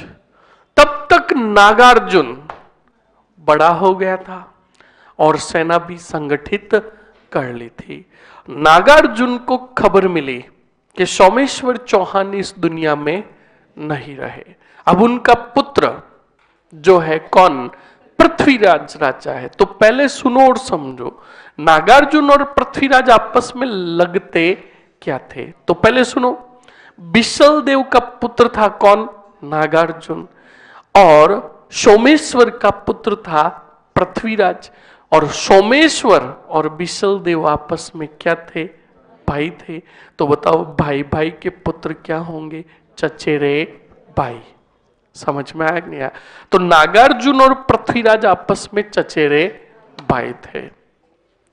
तो सुनना और समझना, बोर्ड पर देखो, ये लिख लिया सभी ने? ओके, नागार्जुन था कहां, पहले ये जानते हैं। तो स्टूडेंट, नागार्जुन ये हमारा बताओ कौन सा स्थान है? राजस्थान है। और राजस्थान के, छोटा सा ही मैं बना रहा हूं आपको समझाने के लिए, राजस्थान के इस क्षेत्र को पहले कहा जाता था हरिनातक प्रदेश। बोलो कौन सा प्रदेश? और वर्तमान में इसको कहते हैं हरियाणा। क्या कहते हैं? और हरियाणा में हिसार है, यानी हरियाणा में ही था कौन? नागार्जुन। और नागार्जुन को जब ये जानकारी मिली तो हरियाणा में नागार्जुन अब क्या करने लगा? सेना संगठित और युद्ध की तैयारी। कौन से मेर पर? और अजमेर में राजा जल्दी से बताओ कौन है? पर पूरी संपूर्ण शक्तियां किसके पास है? बोलो, कपूरी देवी के पास। कपूरी देवी को गोपनीय रूप से सूचना मिल गई कि हिसार में चचेरा भाई पृथ्वीराज का नागार्जुन सेना संगठित कर आक्रमण की फिराक में है। तब नागार्जुन के विरुद्ध कपूरी देवी ने अजमेर से भेजा सेनानायक भुवन मल को। और भुवन मल जो था जस्ट लाइक बाहुबली मूवी का कटप्पा था। कौन था? हाँ, कटप्पा जैसा था। और कहा भुवनमल को कपूरी देवी ने कि जाओ भुवनमल, नागार्जुन जो चचेरा भाई है, इसके और इसके सैनिकों के रक्त से अपनी तलवार को रक्त रंजित कर दो। तो बताओ सेना लेकर कौन आया? भुवनमल। किधर आया? हरियाणा की तरफ। और हरियाणा में एक स्थान है वर्तमान में जो काफी बड़ा नगर है, गुड़गांव। कौन सा गांव? जिसको अब कहते हैं गुरुग्राम। क्या कहते हैं? अब इस गुड़गांव में धुआंधार और खतरनाक क्या हुआ? युद्ध हुआ नागार्जुन और भुवनमल के। और ये युद्ध हुआ था 1178 में। और विजय हुई किसकी? और हार हुई चचेरे भाई। समझ में आया कि नहीं आया? अब नागार्जुन के इतिहासकार कहते गुड़गांव हार के बाद कोई भी जानकारी नहीं मिलती। इसका मतलब इस युद्ध में मारा गया कौन? बोलो, समझ में आया? जानकारी नहीं मिलना इसका मतलब चैप्टर खत्म। उसके बाद भुवनमल आया कौन से मेर? तब बिल्कुल भुवनमल को पूछा गया कि बताओ भुवनमल युद्ध के परिणाम क्या रहे? तब भुवनमल ने कहा हम विजय होकर आए हैं। जब विजय होकर आए ये बात कही तो बड़े खुश हुए कौन? चौहान दरबार में सैनिक और सभी सामंत खुश हुए और जोर जोर से जयकारे लगने लगे भुवनमल के। तब उसी समय पृथ्वीराज चौहान जो 78 में कितने वर्ष के थे, 12 वर्ष के, खड़े हुए और गए अपनी माँ के पास और माँ का क्या लिया, आशीर्वाद। और आशीर्वाद लेकर कहा कि माँ अब हम इतने बड़े हो गए हैं कि अपने साम्राज्य का भला और बुरा सोच सके। अब हम संपूर्ण शक्तियां हम ग्रहण करते हैं। कितने वर्ष की उम्र में, राज्याभिषेक कितने वर्ष की उम्र है। और हम साला यहाँ पर 20-25 साल के हो जाते तो भी 15 मिनट का ब्रेक मिलता तो बाहर जाकर दुकान वाले को कहते कुरकुरे की थैली देना, और मोबाइल में लूडो या पबजी खेलते कि तू उधर से आ उधर से आ, इसमें एक आदमी है, मारते साले को। हाँ, समझ में आया नहीं आया? तो सोचो 12 वर्ष की उम्र में संपूर्ण साम्राज्य की शक्तियों को अपने हाथ में लेना कितनी बड़ी बात थी। समझ में आया कि नहीं आया? तो अब सुनो और समझो। तो 1178 में बाद में जो भी अभियान होगा वो किसके नेतृत्व में होगा? पृथ्वीराज चौहान के नेतृत्व में। समझ में आया कि नहीं आया? अब हेडिंग डालो युद्ध अभियान, हेडिंग डालो युद्ध अभियान, युद्ध अभियान। और युद्ध अभियान हेडिंग डालकर लिखो, हेडिंग डालकर लिखो स्टूडेंट। फर्स्ट पॉइंट, चचेरे भाई नागार्जुन का दमन। चचेरे भाई नागार्जुन का दमन, चचेरे भाई नागार्जुन का दमन। दमन लिख लिया? कौन से युद्ध में किया? तो लिखो गुड़गांव का युद्ध। कैसे लिखना है देख लेना। गुड़गांव का युद्ध।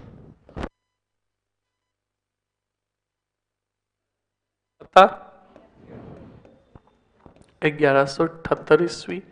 फिर लिखोगे पृथ्वीराज चौहान वर्सेस नागार्जुन। अब बताओ पृथ्वीराज चौहान को रिप्रेजेंट कौन कर रहा था? हाँ, तो लिखोगे एरो निकालकर भुवनमल, और फिर परिणाम में लिखोगे पृथ्वीराज की विजय।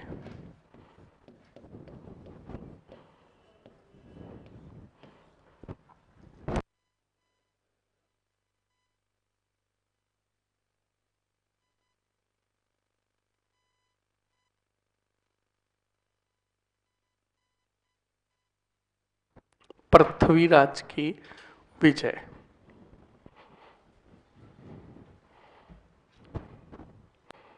लिख लिया? नंबर 2 हेडिंग डालो। अब नंबर टू हेडिंग डालो। समस्या सुनो किसकी थी?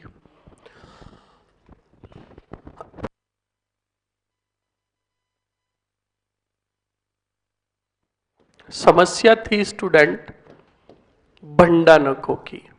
तो अब दमन होगा किसका?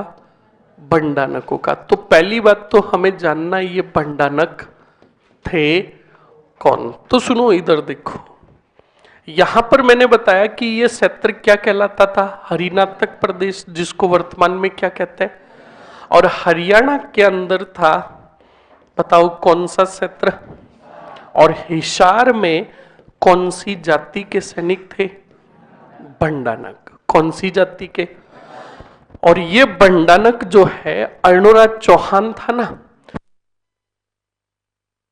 अर्णोराज चौहान के बाद चौहानों की स्थिति थोड़ी नाजुक हुई थी, उस समय से फायदा उठाने लगे ये हिसार के भंडानक। और भंडानक क्या करते थे? चौहान साम्राज्य में आते, लूटपाट करते, कुछ क्षेत्र पर अधिकार करते, और ज्यों ही राजा का आक्रमण होता वापस किधर चले जाते? हिसार की तरफ। तो चौहान इन भंडानकों से काफी परेशान हो गए थे। अर्णोराज से लेकर हर एक ने इनका दमन करने का प्रयास किया, पर पूर्णतः दमन कोई भी कर नहीं पाया। पृथ्वीराज के समय भंडानकों ने अलवर और धौलपुर के क्षेत्र पर क्या कर लिया?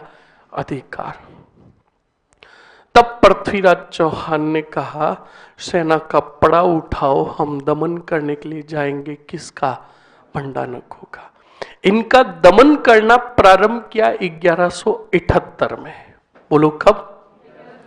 और 1182 में भंडानकों का पूर्णतः दमन कर दिया। एक शब्द आया पूर्णतः। पूर्णतः का मतलब समझते हो? इसके बाद भंडानकों की कभी समस्या होगी ही। और यही सवाल तुम्हारे सीईटी पेपर जो हुआ ग्रेजुएशन का, उसमें पूछा था कि भंडानकों का पूर्णतः दमन करने वाला चौहान शासक कौन था? वो था पृथ्वीराज चौहान तृतीय। बोलो समझ में आया क्या? तो सबसे पहले हम हेडिंग डालेंगे, पहले सुनो, भंडानकों का दमन। फिर हम ये लिखेंगे कि भंडानक जो थे हरियाणा के आसपास के क्षेत्र के विशेष जाति के सैनिक थे, जो चौहान साम्राज्य में लूटपाट का काम करते थे। तो ये तो सबसे पहले भंडानक थे कौन, ये जान लिया। फिर एक ही नोट लगाकर पूरा कंप्लीट कर देंगे कि 1182 में पृथ्वीराज चौहान ने इन भंडानकों का पूर्णतः क्या कर दिया? दमन कर दिया। बोलो समझ में आया कि नहीं आया? लिख ले, लिखो जल्दी से। फिर आपके दो कहानियां आ रही है रेगुलर, लिखो जल्दी से। भंडानकों का दमन लिख दिया, इसके आगे ही लिख दो पहले बराबर करके 1182। भंडानकों का दमन लिखा ना आपने? ऊपर बोर्ड पर देखो क्या लिखा हुआ है। जब लिखा हुआ है तो क्यों पूछ रहे हो? भंडानक। आवाज नहीं, आप चुपचाप बैठे रहो, वरना ध्यान रखना मैं ठोकते हुए देर नहीं करता हूं। नाम मेरा राज ही था। क्या था? बोलो।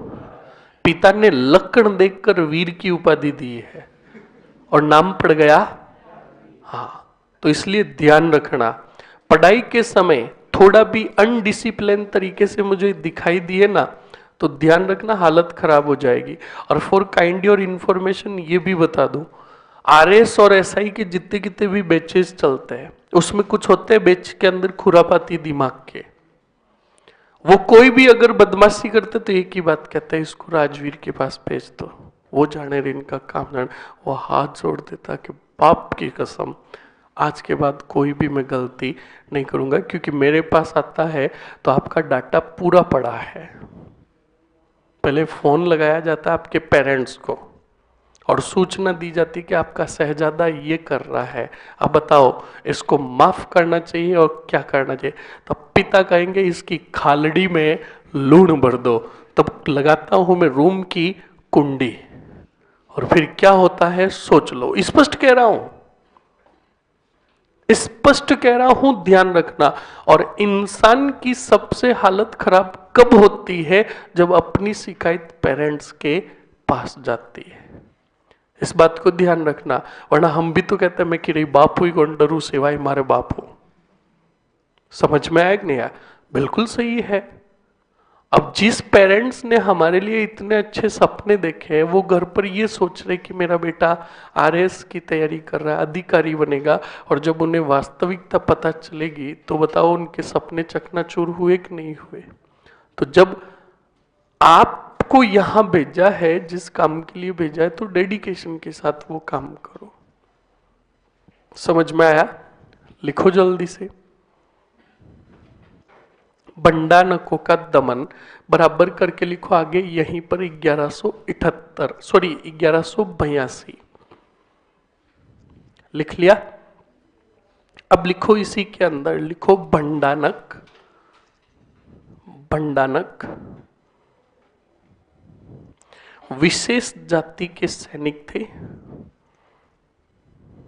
विशेष जाति के सैनिक थे।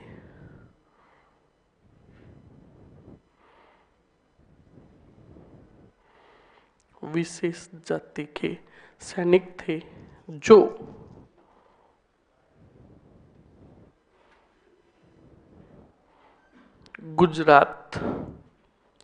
हिसार व हरियाणा के आसपास के क्षेत्र में रहते थे, जो हिसार व हरियाणा के आसपास के क्षेत्र में रहते थे।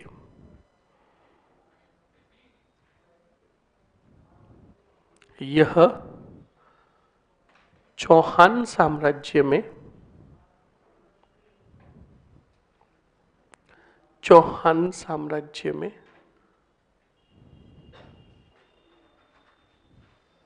लूटपाट का काम करते थे।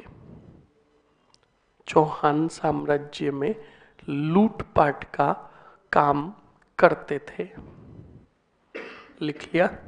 ओके, अगले पॉइंट में नोट लगाकर लिखो।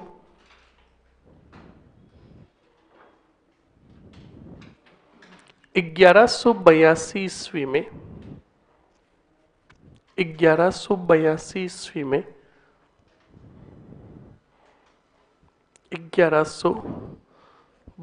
ईस्वी में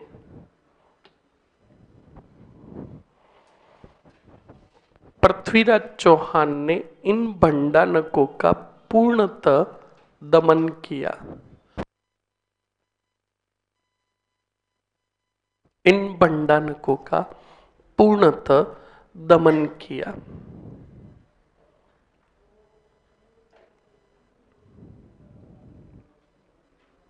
पूर्णतः क्या किया? दमन किया। लिख लिया? अरे लिख लिया ना? ओके, अब नंबर 3 समस्या लिखो। नंबर 3 समस्या में जो समस्या थी वो थी महोबा के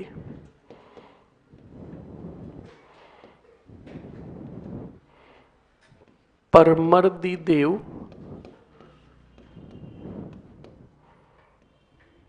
चंदिल की समस्या। परमर्दी देव चंदिल की समस्या। महोबा के परमर्दी देव चंदिल की समस्या। लिख लिया? ओके, अब सुनो और समझो अच्छे से। लिख लिया ना सभी ने? अब सुनो स्टूडेंट, सपोज कीजिए मैं 2 साम्राज्य बना रहा हूं।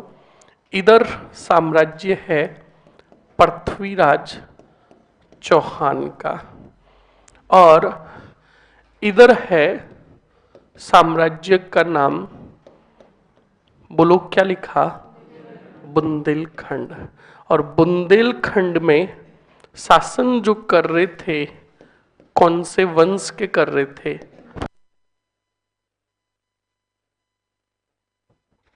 चंदेल वंश शासन कर रहा था। और इन चंदेलों की बुंदेलखंड की जो राजधानी थी वो थी महोबा। बोलो कौन सी थी? महोबा। समझ में आया कि नहीं आया? तो ये साम्राज्य हो गया चंदेल शासक कौन से देव का? परमर्दी देव का। और परमर्दी देव भी एक बहुत बड़ा योद्धा था। एक बार अब दोनों के बीच में क्या होगा? संघर्ष होगा। क्या होगा? किस किस के बीच में? पृथ्वीराज और परमर्दी देव। अब संघर्ष के कुछ कारण होंगे। समझ में आया कि नहीं आया?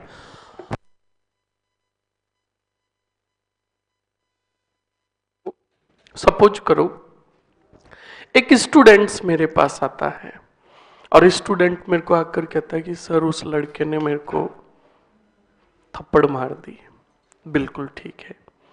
अब मैंने उस लड़के को भी बुलाया कि बोल तूने थप्पड़ मारी? तो उसने कहा बिल्कुल मारी। तो मैंने जिसको थप्पड़ मारी, पहले तो थप्पड़ जिसने मारी उसको पूछा क्यों मारी? तो उसने कहा कि सर इसने मेरे को गाली दी। तो मैंने उसको पूछा तूने गाली दी? तो वो कहता है बाप कसम मैंने नहीं दी। तो सुनो और समझो, ऐसा तो है नहीं कि उस छोरे ने बिना फालतू की थप्पड़ मार दी। कुछ न कुछ दोनों के बीच में कारण था। तभी ये लड़ाई इतनी हुई। तो इधर देखो, इन दोनों के बीच में भी ऐसी कोई बात हुई होगी जिसकी वजह से संघर्ष हुआ, वो कारण जानना है हमें। ओके, तो बिल्कुल कारण था। क्या कारण था, सुनो। पृथ्वीराज चौहान ने अपनी एक सेना भेजी। क्या भेजी? हाँ, अपनी एक सेना भेजी और उस सेना को कहा कि जाओ युद्ध करके आओ, कोई अभियान पर भेजा। वो सेना गई और उस अभियान को सफल भी कर दिया और युद्ध लड़कर ये सेना वापस आ रही थी। किसकी? पृथ्वीराज चौहान की। तो एक बात बताओ, युद्ध जब लड़ते हैं तो युद्ध में सैनिक घायल होते कि नहीं होते? बिल्कुल होते हैं। तो सैनिक बहुत घायल थे और रास्ता भी भटक गए थे और रास्ता भटक कर चले गए किनके साम्राज्य में? चंदेलों के साम्राज्य में। अब ऊपर से सैनिक घायल थे क्योंकि युद्ध लड़के आए, ऊपर से रास्ता भटक गए और चंदेलों के साम्राज्य में पहुंच गए। तो सैनिकों ने सोचा हम 2 दिन 4 दिन 5 दिन यहीं पर क्या डाल देते, पड़ाव। और जो ही हमारे सैनिक थोड़ा अच्छा फील करेंगे जो घायल है, फिर हम वापस रास्ता पकड़कर चले जाएंगे हमारे साम्राज्य की तरफ। तो अब बताओ, पृथ्वीराज के सैनिक पड़ाव डाले किसके साम्राज्य में बैठे? अब कोई चंदेलों का छोटा मोटा आसपास में कोई सेनानायक था, उस सेनानायक को पता चला कि हमारे साम्राज्य में कोई सेना पड़ाव डाले बैठी है। वो सेनानायक अपनी सेना लेकर आया और सीधा सैनिकों को धमकाने लगा, कौन हो, कहां से आए हो और हमारे साम्राज्य में क्या कर रहे हो? तो कहा कि हम पृथ्वीराज चौहान की सेना है, कोई अभियान पर गए हुए थे, थके हुए हैं, घायल है, रास्ता भटक चुके हैं, तो आपके साम्राज्य में आ गए, 2 दिन 4 दिन आराम करेंगे और फिर यहां से चलते बनेंगे। तब उस सेना नायक ने कहा, शट अप, आज का मौका है, सुबह में वापस आऊंगा, मुझे यहां पर तुम्हारी सेना दिखनी नहीं चाहिए, और दिखी तो मेरे साथ तुम्हें युद्ध लड़ना पड़ेगा। अब वो सेना नायक चला गया। अब वो सैनिक अंदर गए तो एक योद्धा वहीं के शिविर के अंदर था। उस योद्धा ने कहा, बाहर कोई जोर जोर से बोल रहा था। सैनिकों को पूछा कि बाहर कोई जोर जोर से बोल रहा था, युद्ध लड़ना पड़ेगा, कौन था? तो चौहान सैनिकों ने कहा, नहीं नहीं कोई नहीं था, आपने ऐसे ही सुना कि ना, हमने सुना है, कौन था? और ये पूछने वाला कोई और नहीं, कान्हा था। कौन था? और कान्हा तो तुम्हें पता है धुआंधार और खतरनाक थे। कान्हा ने कहा कि ये बोल कौन रहा था? तो पहले सैनिक जो थे वो मना कर दिया, उन्होंने वास्तविकता बताई नहीं, क्योंकि उनको पता था अगर इनको वास्तविकता पता चल गई तो ये कहेंगे और लड़ेंगे और हम ऑलरेडी घायल हैं, मारे जाएंगे। तो सैनिकों ने मना कर दिया कि नहीं कोई नहीं था, आपको ऐसे ही आवाज सुनाई दे रही थी। कहा नहीं कोई था। तो फिर कहा कि हाँ, चंदेलों का कोई सेना नायक आया था, उसने कल तक का समय दिया, अगर हम नहीं गए तो कहा तो क्या? तो कहा, उसने कहा युद्ध लड़ेंगे। तो कान्हा ने कहा युद्ध की तैयारी करो। तो चौहान सैनिकों ने कहा कैसे, हम लड़ाई नहीं लड़ सकते। कहा क्यों? कहा हमने पृथ्वीराज की, अधिपति की अनुमति प्राप्त नहीं की है, और अब बिना अनुमति के हमने अभियान किया तो हमें दंडित भी कर सकते हैं अधिपति। कान्हा ने कहा, वो मैं जानू, मेरा काम जाने, दंडित मैं होऊंगा, तुम युद्ध की तैयारी करो। अगला दिन हुआ, चंदेल सेना नायक लप के लेता लेता आया, धमाधम फोड़ा किसने? कान्हा जी ने। किसके सेना नायक को? अब घर किनका? चंदेलों। जूते कौन खा रहे और ठोक कौन रहे हैं? कान्हा यानी चौहान। अब दे धमाधम उसको फोड़ा और कान्हा ने कहा, तेरे कहने पर अब हम थोड़े दिन और यहीं पर पड़ाव डाल के बैठेंगे, और किसी को भेजना है तो भेज देना। अब कान्हा 2 दिन 4 दिन और रुके, वहां पर कोई भी नहीं आया, तो कान्हा जिनका सेना का पड़ाव उठाओ, अब चलेंगे कहाँ? पृथ्वीराज जी के पास। अब सैनिक सभी और डर रहे थे कि आगे जाएंगे और जूते खाएंगे। सही है, बिना अनुमति के अभियान हुआ था। अब मेरी बात सुनो, हम पिता से बिना पूछे कोई निर्णय ले ले और वो निर्णय उल्टा पड़ जाए तो पापा तो कहेंगे हाँ बेटा तेरी आरती उतारो, और आरती किससे उतारेंगे? लठ से। सही है कि नहीं है? एक्सपीरियंस बोलता है। बड़े भयंकर जूते खाए स्टूडेंट्स, बिल्कुल स्पष्ट कह रहा हूं। बचपन में, अभी मेरी ग्रेजुएशन हुई ना, कहना तो नहीं चाहिए, ग्रेजुएशन हुई तब तक धमाधम जूते खाता रहा और पिता का प्रेम मिलता रहा। याद रखना, पिता पीटते जरूर है पर किसकी भलाई के लिए? हमारी भलाई के लिए। इसलिए पिता से प्रेम, पिता को जताओ, प्रेम जताओ अपना, है ना, बड़ा सुकून मिलता है। हाँ, जूते खाने के बाद तो सुनो और समझो, बिल्कुल आगे की घटनाएं खूब सारी बताऊंगा कि मैंने कहाँ कहाँ जूते खाए थे, किस वजह से खाए थे। एक बार तो जूते बड़े खतरनाक पड़े और उस समय मेरी हालत भी नाजुक थी। एक्चुअली आपको बताया ना, बचपन में तो हम गली गली बातें तो करते ही थे। तो मैं क्या खेत से आ रहा था, सुनना, किधर से आ रहा था? हाँ, शाम का समय भी नहीं था, दोपहर के आसपास थे। खेत से आ रहा था तो एक ब्रिज था, पुलिया था, सुनना, खतरों के खिलाड़ी, ब्रिज था। अब ब्रिज जो था उस समय मैं क्या शक्तिमान देखा करता था, बचपन में कहीं था, और बचपन में शक्तिमान कौन नहीं देखता था? तो शक्तिमान यूं ध्यान लगाता कि नहीं लगाता था, और शक्तिमान जब यूं ध्यान लगाता था तो उसे सब पता चल जाता था कि कहां पर क्या हो रहा है। तो मैं ज्यों ही ब्रिज पर आया तो मैंने भी कहा मैं शक्तिमान का सच्चा भक्त हूं, मैं आंखें बंद करके इस किनारे से उस किनारे तक जाऊंगा। ठीक है, अब आंखें बंद कर ली और अब मुझे लग रहा था कि मैं सीधा चल रहा हूं। अब मैं ब्रिज के ऐसे गया और ब्रिज से नीचे, अब वो नीचे पड़ा, दोनों घुटने फूट गए, और घुटने फूटे तो फूटे, 1 सेकंड में वापस खड़ा हो गया कि किसी ने देखा तो नहीं। हाँ, क्योंकि इज्जत के काकरे हो जाए। फिर किसी ने नहीं देखा, पहले तो वहां बैठकर जी भर के रोया,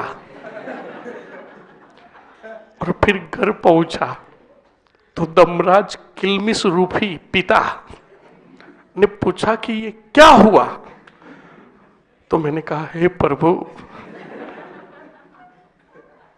ये हुआ। तो पिता ने और बछेड़ा, तो है ना। तो ये बचपन के किस्से हैं, आगे और किस्से बताऊंगा तो ऐसे ही सुनो। अब कहा कान्हा जी ने, कहा चलो किसके साम्राज्य में? पृथ्वीराज के साम्राज्य। आ गई पूरी सेना, सैनिक कांप रहे थे। कान्हा जी को बिल्कुल भी टेंशन नहीं। तो कान्हा जी को पूछा पृथ्वीराज ने, कहा बताओ काका। काका कहा करते थे प्यार से, किसको? कान्हा को, क्योंकि उम्र में बड़े थे। तो कहा बताओ काका, युद्ध के परिणाम क्या रहे? तो कान्हा जी ने कहा कौन से युद्ध के परिणाम जानना चाहोगे अधिपति? तो पृथ्वीराज ने कहा अजीब बात है, हमने तो आपको एक ही अभियान पर भेजा। तो कान्हा ने कहा 9 मुहूर्त 2 के थे, हम 2 अभियान करके आए हैं। पृथ्वीराज जी को पता चल गया था कि गिरे लेकर आ गए। तो पृथ्वीराज जी ने कहा सबसे पहले हमने जिस अभियान पर भेजा उसका परिणाम बताओ। तो कहा फतेह करके आए हैं अधिपति। और कहा अब तुम्हारा अभियान बताओ। तो कहा हम परमर्दी देव चंदेल के सेना नायक को पराजित करके आए हैं। पृथ्वीराज जी को पता चल गया कि गिरे लेकर आ गए। तो अब सुनो, वो सेना नायक जिसको पीटा था किसने? कान्हा ने, वो पहुंचा किसके दरबार में? परमर्दी देव। परमर्दी देव ने अपने सेना नायक को देखा तो कहा ये तुम्हारा थोबड़ा सूजा हुआ क्यों है, कहीं जूते खाकर आए हो? तो कहा बिल्कुल। कहा किसने ठोका? कि हमारे ही क्षेत्र में चौहानों ने पीटा। का पूरी बात बताओ? कहा चौहानों ने हमारे क्षेत्र में पड़ाव डाल रखा था। मैंने उनको बोला कि आप कल अपनी सेना का पड़ाव उठाकर चले जाना, वरना मैं आक्रमण करूंगा। आक्रमण करने गया और मुझे ही ठोका। अब बताओ परमर्दी देव चंदेल चुपचाप सहन करेंगे क्या? तब परमर्दी देव चंदेल ने कहा इसका हम चौहानों से बदला। तब परमर्दी देव चंदेल के दरबार में दो बड़े वीर योद्धा थे, आला और उदड़। कौन थे? बुलाया परमर्दी देव चंदेल ने सिर्फ एक को, आला को। किसको? और आला को कहा कि आला सेना लेकर जाओ और चौहानों से हमारा बदला लो। तो अब बताओ कौन आ रहा है? बोलो। उसके पहले एक कहावत सुनो, कहावत सुनो। कहावत है घर का भेदी लंका टाय, है ना? ये कहावत क्यों चली और ये कहावत किसके लिए?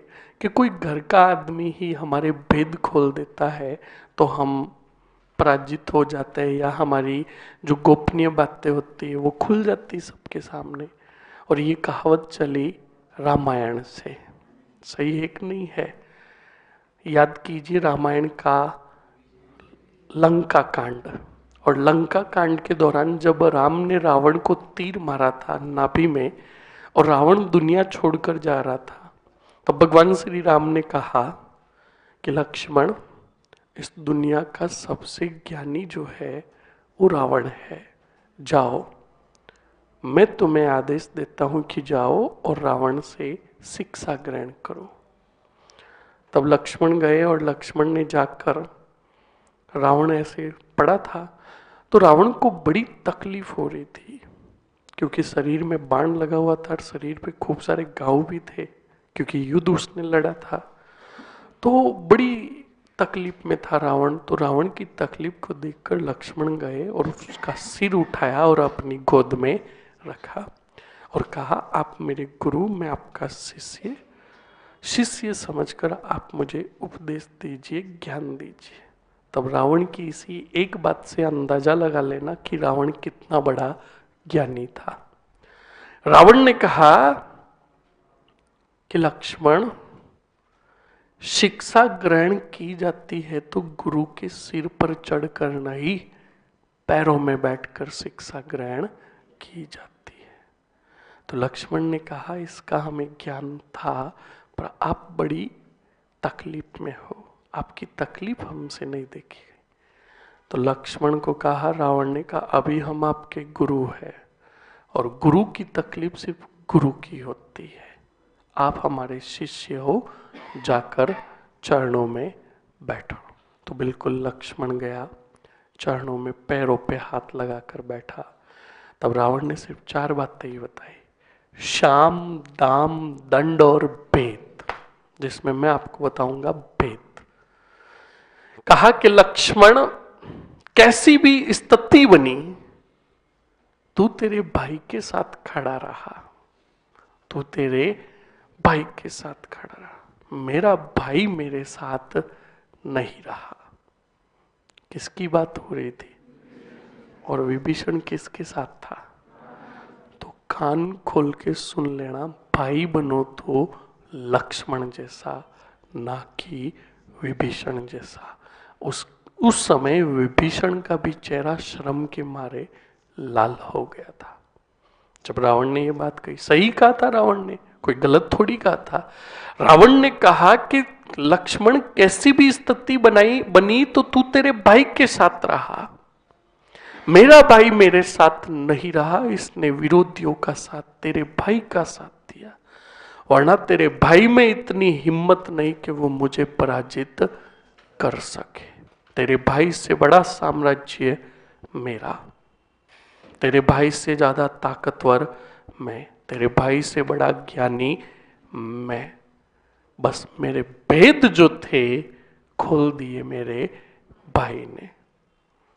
तभी ये बात कही वहां से घर का बेदी लंका ढाई। अब ये बात मैंने यहां पर क्यों कही? ऐसा ही हुआ परमर्दी देव चंदेल के साथ।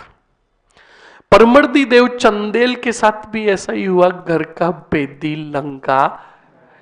परमर्दी देव चंदेल का बहनोई था। कौन था? और उसकी नजर थी महोबा साम्राज्य पर। किस पर? और जब परमर्दी देव चंदेल ने आला को भेजा चौहानों के विरुद्ध, तब उसके बहनोई ने कहा हम भी साथ में जाना चाहेंगे। किसके? आला के।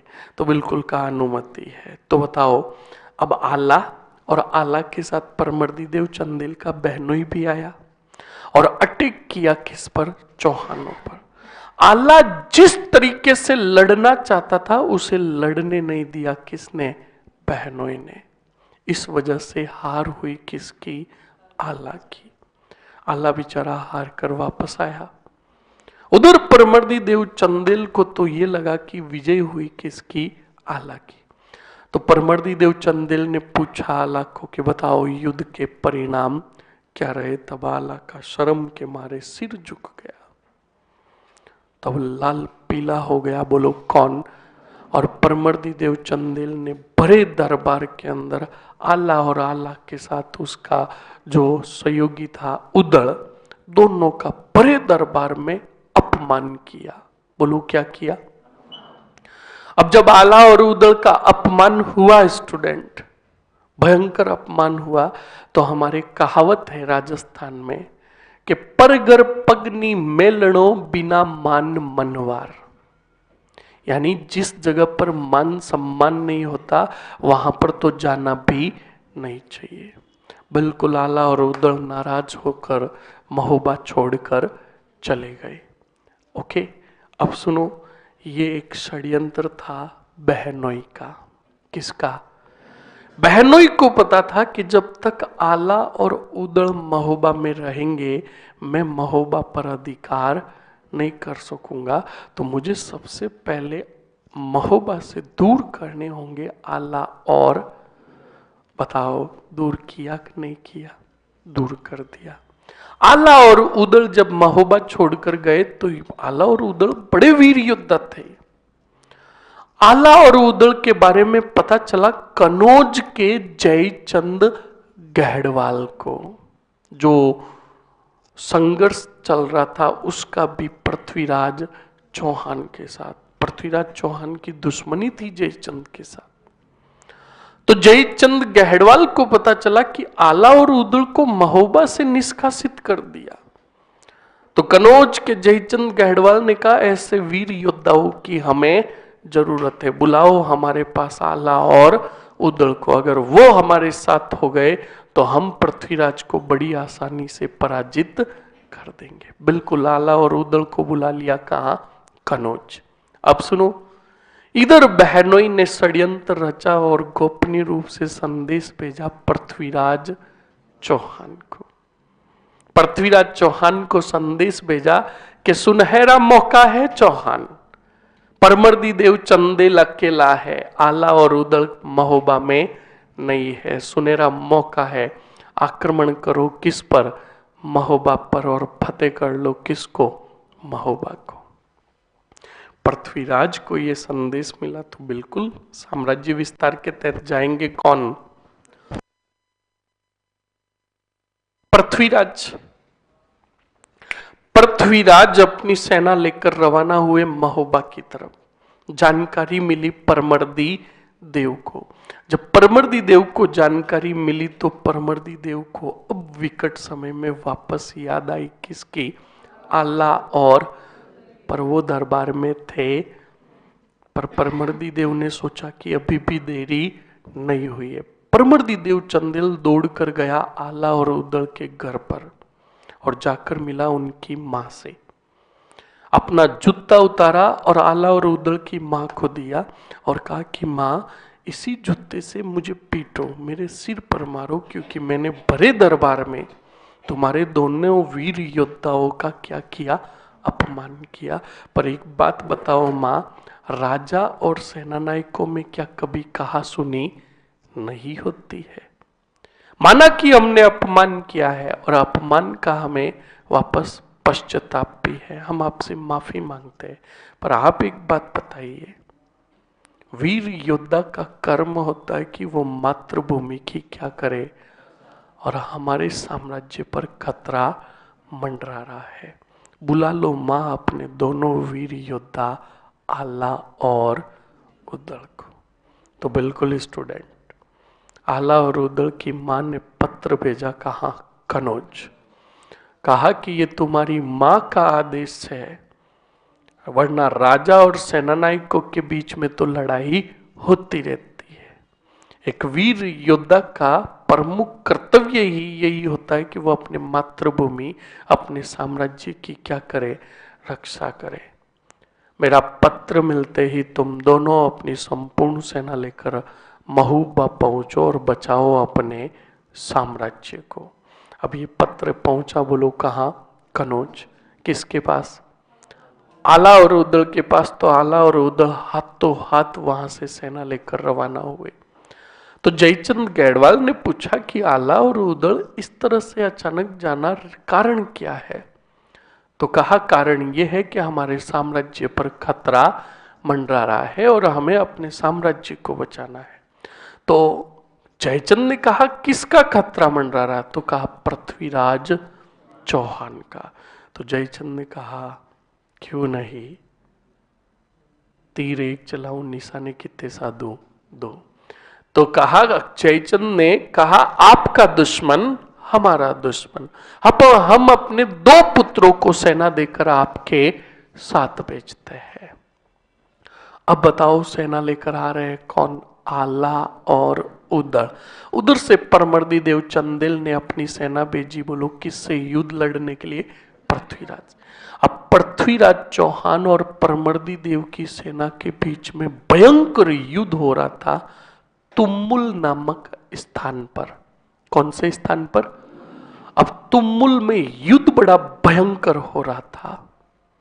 पृथ्वीराज की सेना विजय हो रही थी, पर अचानक वहीं युद्ध स्थल पर संदेश पहुंचा कि कुछ ही क्षणों में आ रहे हैं आला और उदल। ज्यों ही ये संदेश मिला पृथ्वीराज के सैनिकों को, सैनिक रण क्षेत्र छोड़कर भागने लगे। अब एक मिनट के लिए सोच लो कि आला और उदल कितने बड़े वीर योद्धा थे। ये बिल्कुल फैक्ट है स्टूडेंट। अगर विपक्ष की सेना को पता चल जाता कि हमारा युद्ध होने वाला है आला और उदल से, तो विपक्ष के सैनिक रण क्षेत्र छोड़कर भाग जाते। कि आला और उदल की सेना से लड़ना इसका मतलब मौत को बुलाना। तो स्टूडेंट्स, चौहान सैनिक जब भागने लगे तो चौहान सरदारों ने, सेना नायकों ने जैसे तैसे करके उन सैनिकों को रोका और उनका मनोबल कैसे बढ़ाया सुनो। कहा कि माना कि आला और उदल बड़े वीर योद्धा है, उनकी सेना से लड़ना मतलब अपनी मौत को बुलावा देना। पर एक मिनट के लिए सोचिए सैनिकों, ऐसा अवसर हमें जिंदगी में नहीं मिलेगा महोबा को फतेह करने का। सैनिकों को कहा कि एक मिनट के लिए सोचिए कि योद्धा रण क्षेत्र में अच्छे तरीके से कब लड़ सकता है? जब वो चुस्त और तंदुरुस्त हो। आला और उदल चलकर आ रहे हैं कनौज से। कहां से? तो आला, उदल और उनके सैनिक काफी थके हुए होंगे, और थका हुआ योद्धा कभी भी रण क्षेत्र में अच्छे से लड़ नहीं सकता। सुनहरा मौका है, या तो मरेंगे या मारेंगे। ऐसे करके सैनिकों का मनोबल बढ़ाया। तुमुल में आला और उदल आए, भयंकर दोनों सेनाओं के बीच में युद्ध हुआ। अंततः आला और उदल लड़ते हुए वीर गति को प्राप्त हुए। पृथ्वीराज की क्या हुई? विजय। पृथ्वीराज की सेना यहां से महोबा राजधानी पहुंची और महोबा के किले को चारों तरफ से घेरा। तब पुंजन राय क्या, परमर्दी देव ने अधीनता स्वीकार कर ली। किसकी? पृथ्वीराज की। तब पृथ्वीराज ने कहा किसको? बोलो परमर्दी देव को कि परमर्दी देव तुझसे बड़े तो वीर योद्धा तेरे दो सेना नायक थे, आला और जिन्होंने अधीनता की बजाय मरना पसंद किया। और आज भी याद रखना, हमारे राजस्थान के माउंट आबू और सिरोही क्षेत्र में आला और उदल की वीरता के लिए गीत गाए जाते हैं, दोहे कहे जाते हैं, जिसमें एक है कि 12 बरस कुकर जिए 16 बरस यार, 12 बरस कुकर जिए 16 बरस यार, क्षत्रिय जिए 18 बरस बाकी जीवन धिकार। 12 बरस कुकर, कुकर का मतलब एक कुत्ते की जो जिंदगी होती है वो 12 वर्ष की होती है। सियार जो जानवर होता है उसकी जिंदगी 16 बरस की होती है। उसी प्रकार एक क्षत्रिय जो होता है उसकी जिंदगी 18 वर्ष होती है, बाकी जीवन क्या होता है, धिक्कार। इसका मतलब समझे, वो 18 वर्ष की उम्र में ही लड़ते हुए वीर गति को प्राप्त हुए आला और उदल। समझ में आया ना? ये था इतिहास बोलो किसका, आला और उदल और परमर्दी देव चंदेल का। और फतेह कर लिया महोबा किसने, पृथ्वीराज ने। और जब परमर्दी देव चंदेल ने अधीनता स्वीकार की तब याद रखिएगा वहां का कार्यभार सौंपा किसको, बोलो पुंजन राय को, जो मैंने अभी बीच में नाम लिया। किसको सौंपा? और ये पुंजन राय कोई और नहीं, आमेर के कछावा राजवंश का राजा था, जो पृथ्वीराज के दरबार में सामंत बनकर उपस्थित होता था। कंप्लीट ना, पिछला वाला पढ़ेंगे कल, ठीक है? ओके। उत्तर प्रदेश दोनों, बुंदेलखंड और महोबा दोनों वर्तमान में यूपी में।